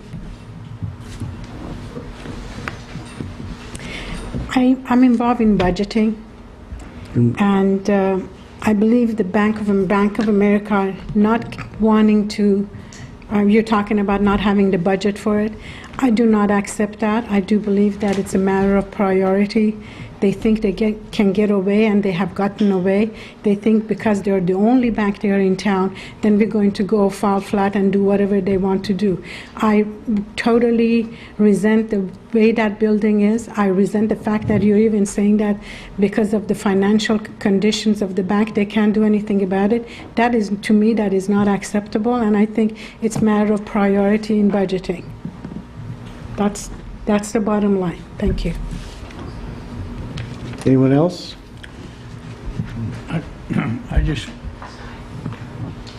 The sign, well, that's another issue, but whatever it is, I don't want to lose the convenience for the people of Brisbane and for anybody else using this bank.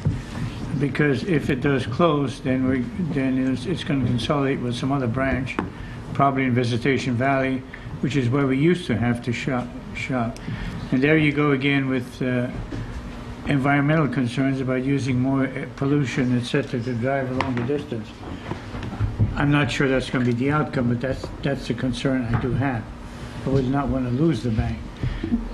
As far as the color of the sign goes, I don't find it objectionable. That's their colors, that's their colors. Maybe the illumination is a problem, and I would love to have seen an actual sign so I could say, my God, this is awful, But I've seen what they have, and I don't object to the current sign, but if you light it, you're going to change that considerably.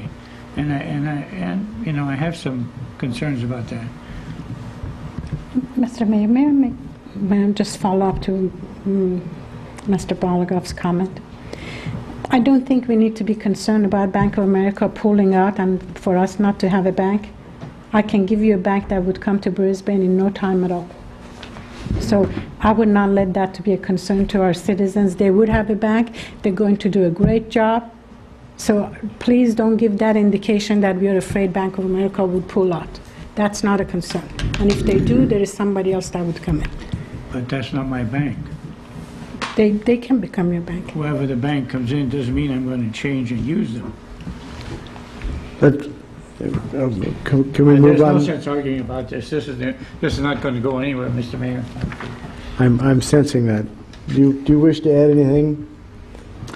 Yes, I have some of the same fears that Councilman Bologov expressed, and I'm conflicted on this because on the one hand, I really don't like the red sign.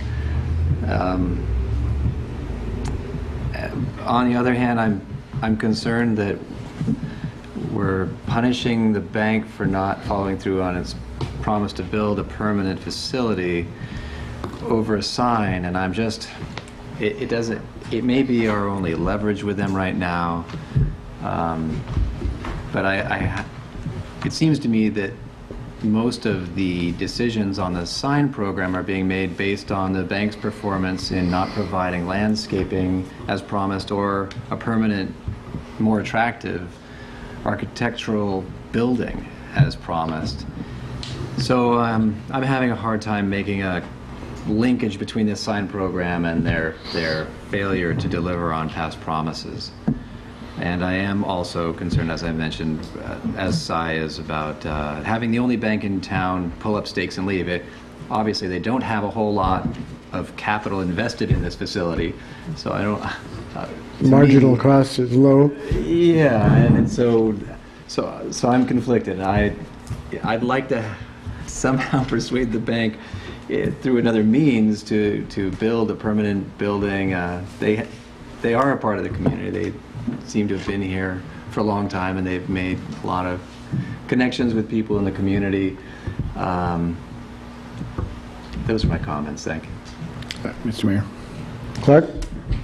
Just to be clear, I do bank at Bank of America, and they got a lot of fine employees that are local people here in Brisbane, and that part there is not an issue. I'm not worried about them pulling up stakes, you know, at all, as far as because they didn't get their signs. That might be the case, but I'd rather take the hard-nosed approach and punish them for not following up for what they do on smaller communities and say, no, absolutely not. If you want to come back and talk to us, that's fine, and we can revisit it.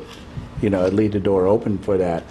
But also, you know, I don't want just no, we're not going to revisit it. We don't have plans for this at this time due to, you know, what the gentleman said of economic constraints. I know you're just a subcontractor for B of A and doing the signs and have nothing to do with probably all this other stuff, but I'm not worried about that. So, I mean, while I, you know, respect your concerns, you know, Michael and Cy, and Steve, I'm not sure where you're at on it, but You haven't heard. we're going to find out. Just to put it in a nutshell, I don't think we're in a position to attempt to force the bank to build a new structure. I'm not particularly offended by the proposed signs around the fascia.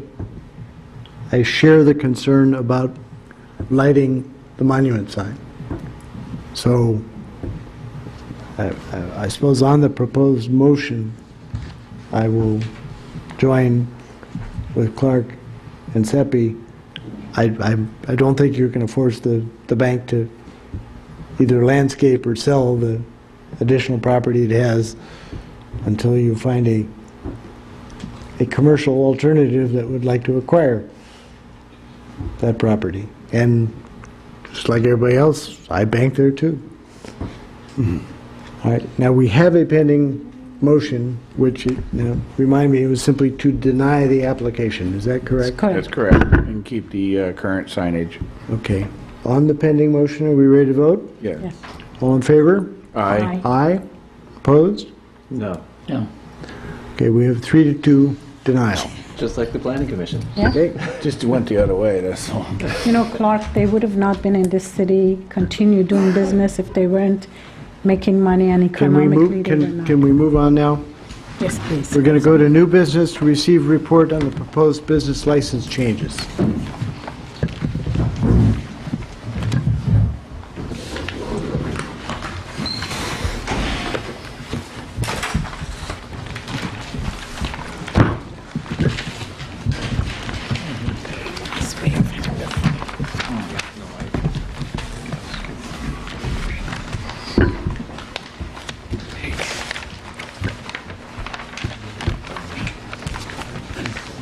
Lost your report? I got mine. One slabs and one.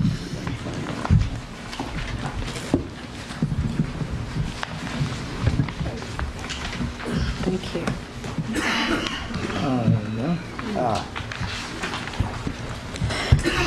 There you go.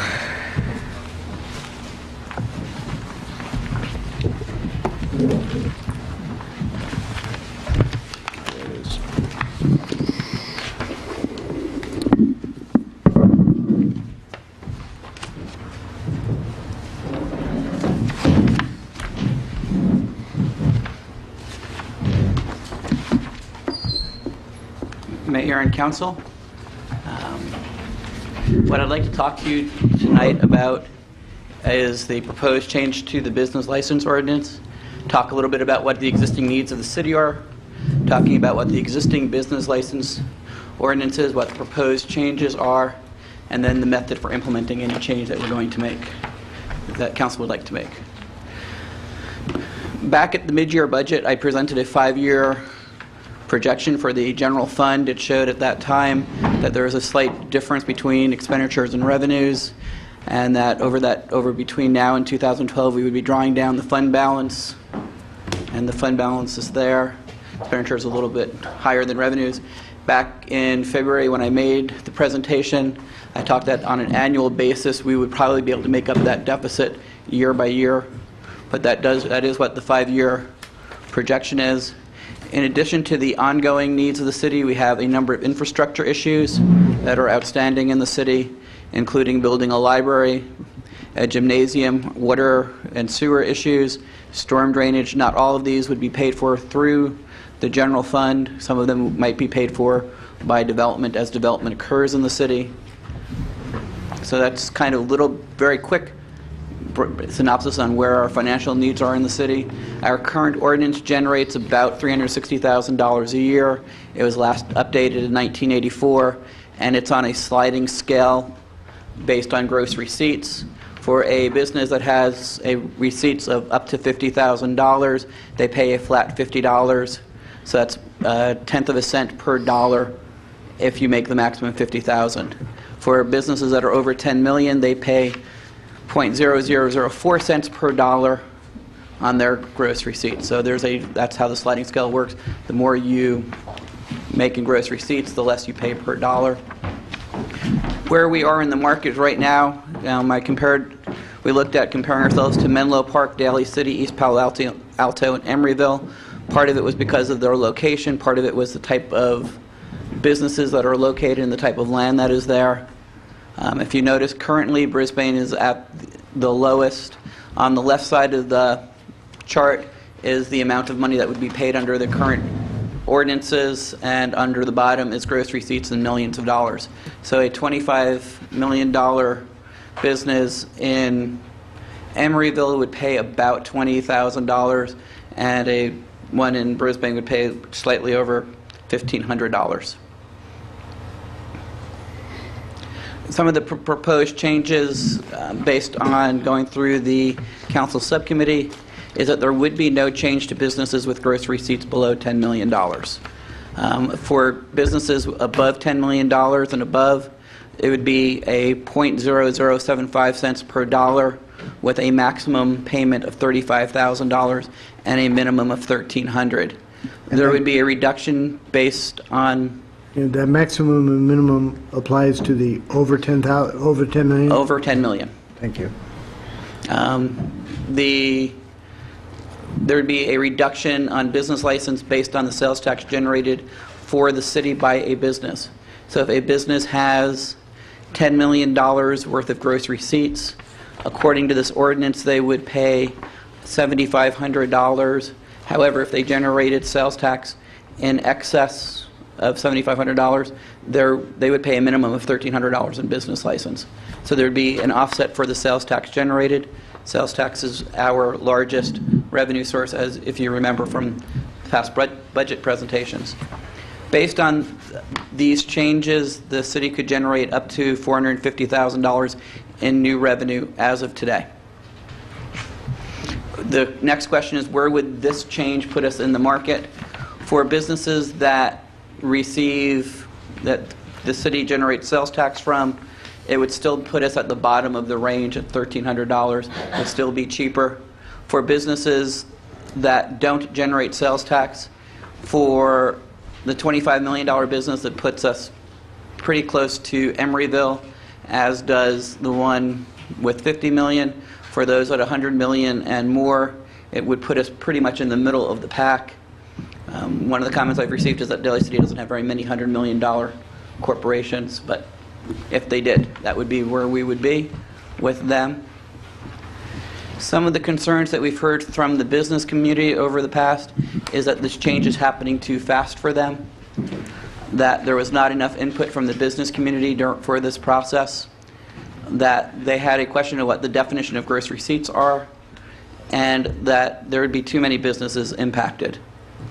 Talking about the change being too fast, we first started discussing this at the Economic Vitality Subcommittee in July of '06, based on the council subcommittee proposal of implementing it over a 3-year period. It would not become fully implemented until 2011. We've had 7 meetings with chamber members present. 4 of them were exclusively with the chamber subcommittee, where they were able to provide input to the proposal. We had written letters to all of the impacted businesses, so they were all aware of what was going on. Based on some of the input of the business, we had the original proposal was to provide not only a credit for sales tax provided, but also looking at social and environmental sustainability of businesses. The business community was against that, since a number of the businesses in town don't qualify for the types of social or environmental programs that we would be able to monitor easily. So that was eliminated from the proposal. The business community asked us to look at 3 different proposals to increase the number of businesses that were affected, to not have a cap on it, and to reduce the amount charged per business, and to generate the same sales business license tax. Looking at those kinds of proposals, we would have a couple of businesses in town that would have to pay in excess of $100,000 in business license tax. That seemed to staff and to the subcommittee that would be a deterrent for having businesses in our city. So those proposals were not agreed to. And then we also looked at the businesses that said it was moving too fast. So the subcommittee agreed to and recommended that it would be a 3-year phase-in once it was approved. They had a question concerning gross receipts. There is no change in the current definition. The current definition that's in the ordinance would not change based on any proposal. So as businesses report their gross receipts, they would continue to report their gross receipts. Number of businesses impacted, when we looked at this in 2006, and the numbers change based on gross receipts of businesses, there would be 33 businesses that would be impacted. 6 of them would have a reduction based on the fact that they produce that much sales tax, and 27 of them would have an increase. The method for implementing any change is that there needs to be a vote of the public based on Proposition 218. There are two types of taxes that this could be. One would be a special tax, which could be voted on at any election. Need 2/3 majority of votes cast. It would need to be used for a specific purpose. And what we would recommend is looking at the November of 2008 election to put that on the ballot. Or it could be a general tax, and a general tax could be used for any purpose. A general tax needs a straight majority. A general tax would need to be part of a city's general election, and the next one for that would be November of 2009, that we would be able to make the election. What staff would recommend is, if we're looking at doing this, is to use it for capital projects specifically. That was the recommendation of the Economic Vitality Subcommittee, and specifically to look at funding the library with it. Picking a particular project for this would assist the city in explaining it to the voters as to what the need is. The decision points for tonight are: should there be changes to the business license? Should there be a discount given for sales tax producing businesses as proposed? Should any new business license revenue be used for specific purpose or general purpose? The recommendation is to make it for a specific purpose for capital projects. And should the cap be indexed to inflation? One of the issues that we have faced in the past is when you don't index caps for inflation, they become smaller and smaller revenue sources over the years. And that's the presentation. Council discussion. Clark. I have a question, Stuart. When you mentioned that you're recommending, I guess, the subcommittee, Seppi and Michael, right? That their recommendation is to put it on next year's ballot, 2008, and it would be a special tax, right? And you said to use as a library.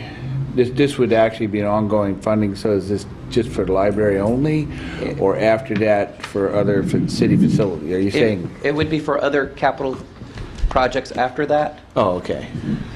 Okay, so it just wouldn't be, but it's kind of confusing, you know, if you said just for the library only, it's like, well, it keeps going, it's like, oh. Right. The library would probably take 10 to probably 15 years worth of the revenues in order to pay off a bond issue that would be needed to pay for a library building. Yeah.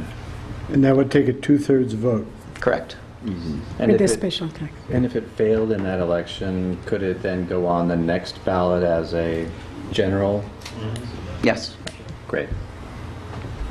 And just to clarify Councilman Conway's point, what we would be proposing is that you put it on with it being a dedicated revenue for capital facilities of the city, and we would probably, or you could identify that the first project would be the library, and then subsequent to that, as the years go on, there would be monies available for other types of projects. Mm-hmm. Okay. I suppose most of us remember the last 2/3 vote that was needed in the city. The results were 666 to 333. I remember that. Everybody has a story on that one, on who the last vote was. I remember that one specifically. All right. Should there be changes to business license? Yes. I have a question. Fine. Stuart, on page 2 of your slide presentation that I have here, you're looking at water at 15 million and sewer at 7 million.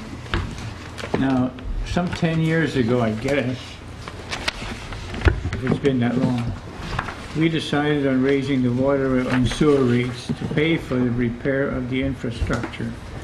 Supposedly, the sewer system is now up to par, I think, I don't know. And now we're looking at 50 million to fix the water. Now, is that going to come out of this too? Or is that going to come out of the, I call them unprecedented water raises that we've been having all along? Some of the water projects would probably be paid as development occurs in the city. There's a base level in the water and sewer of $5 million just as an ongoing need to continually repair our trunk lines. So there's a number of years that would need to be paid over. Could this be used for it? It is a capital facility of the city. Business license could be used to pay for that on an ongoing basis. However, we traditionally, as the city council adopted policies in the past, is that the water and sewer should be self-sustaining.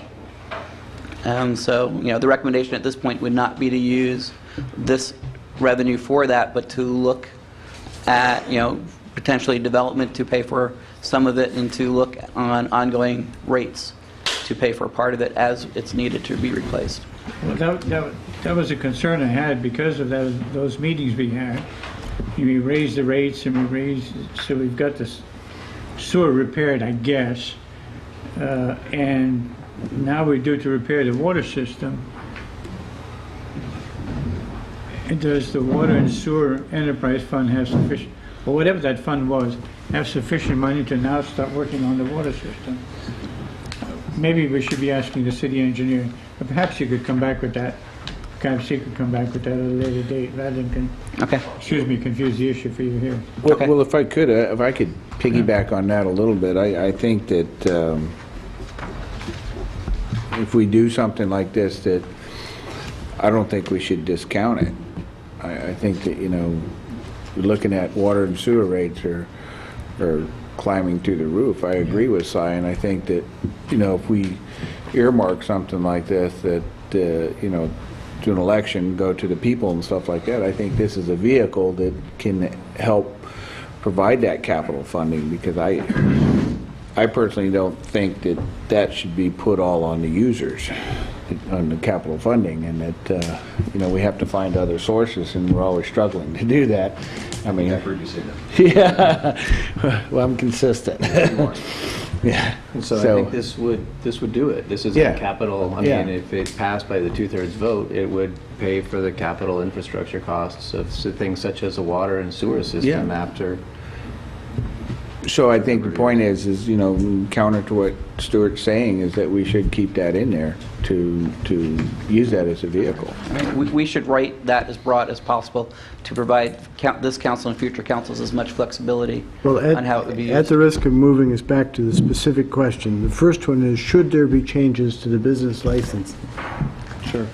And am I sensing, I see nodding heads, that the answer is yes. Why would we want to be at the bottom on the market? So the answer to question number one is yes. Should there be a discount given for sales tax producing businesses? Yes. Yeah, I think so. Then the answer to your second question is yes, because I see at least three heads nodding. Should any new business license revenue be used for specific purposes or general purpose? My immediate reaction is that it is more saleable if it is used for specific purpose, and we have plenty of such specific services to enumerate. Yes, definitely. Do I see nods on that? We're going to have a lot of specifics. Yes. Take care of. I see all nods on point 3.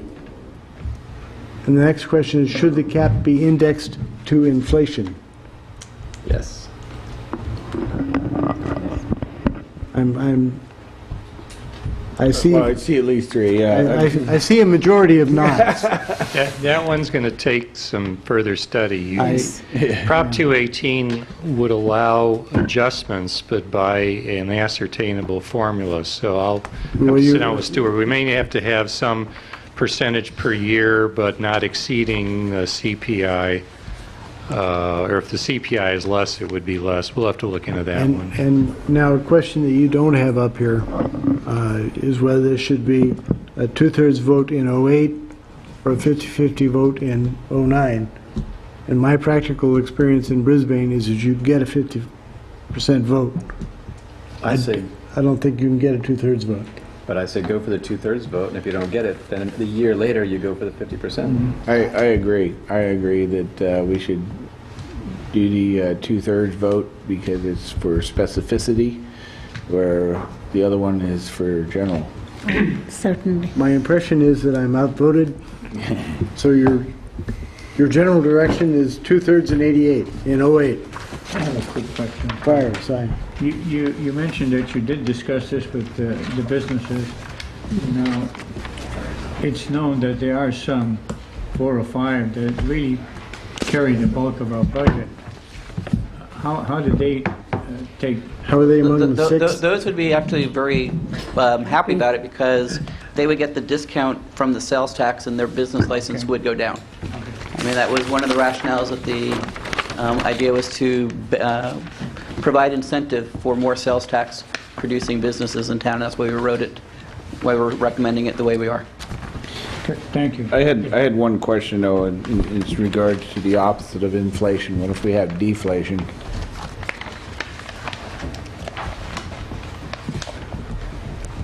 Never goes down. Never say never. The principle is no tax goes down. The council in any given year, Prop 218 does not prohibit a reduction of taxes, only an increase. So while we might have some built-in formula for an automatic increase, let's say there was a recession or worse, the council at any time can always reduce it, and then at a future date, when the economy improves, you can restore it back to its original level. And you don't need a vote for that.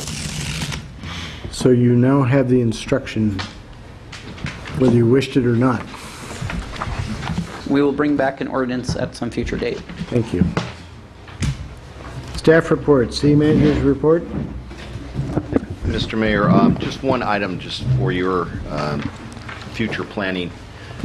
Staff is working on putting together a workshop, hopefully before the end of the year, in which we're going to invite San Mateo County as the habitat manager and the U.S. Fish and Wildlife Service in their role with the Endangered Species Act to come and make presentations with regards to the various amendments and studies, environmental studies that are relative to both project-specific as well as to the amendment on the HCP for the San Bruno Mountain.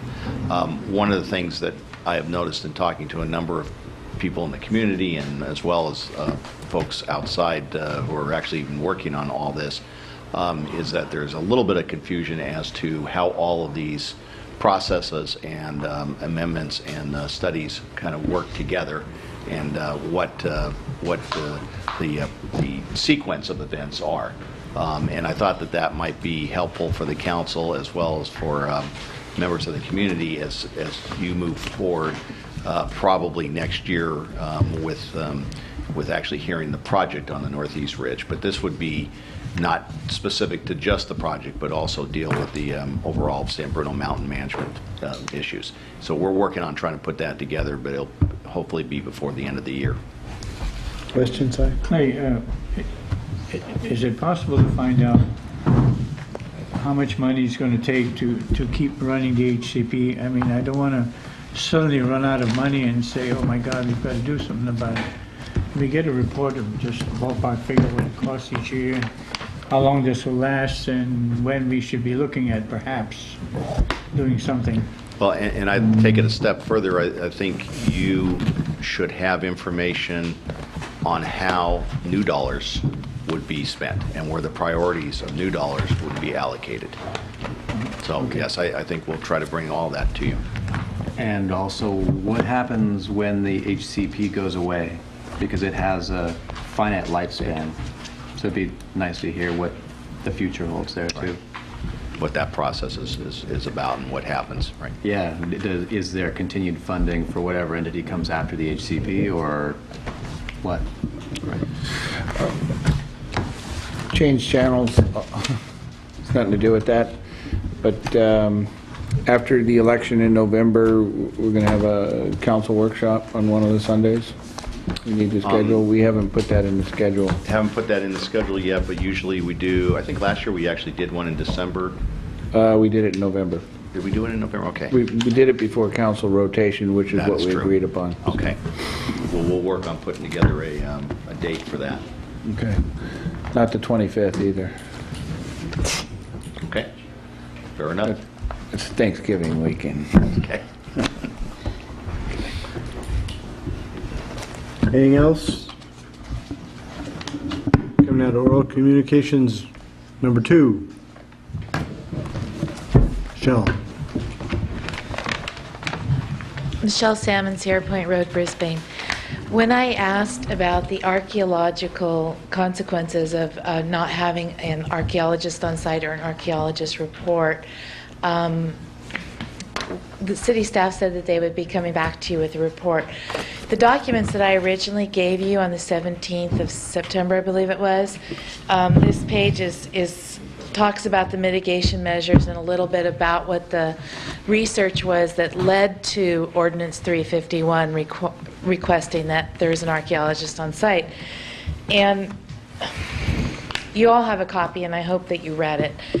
But one of the things that it leads me to ask is, in staff report, do you have a map of the original trenching that they did at the time when they did their on-site foot survey of the area? Because what this says here was that most of it was conducted in the area where, especially in the community facilities site. So I don't believe that the area where they're grading now was originally trenched and not adequately trenched.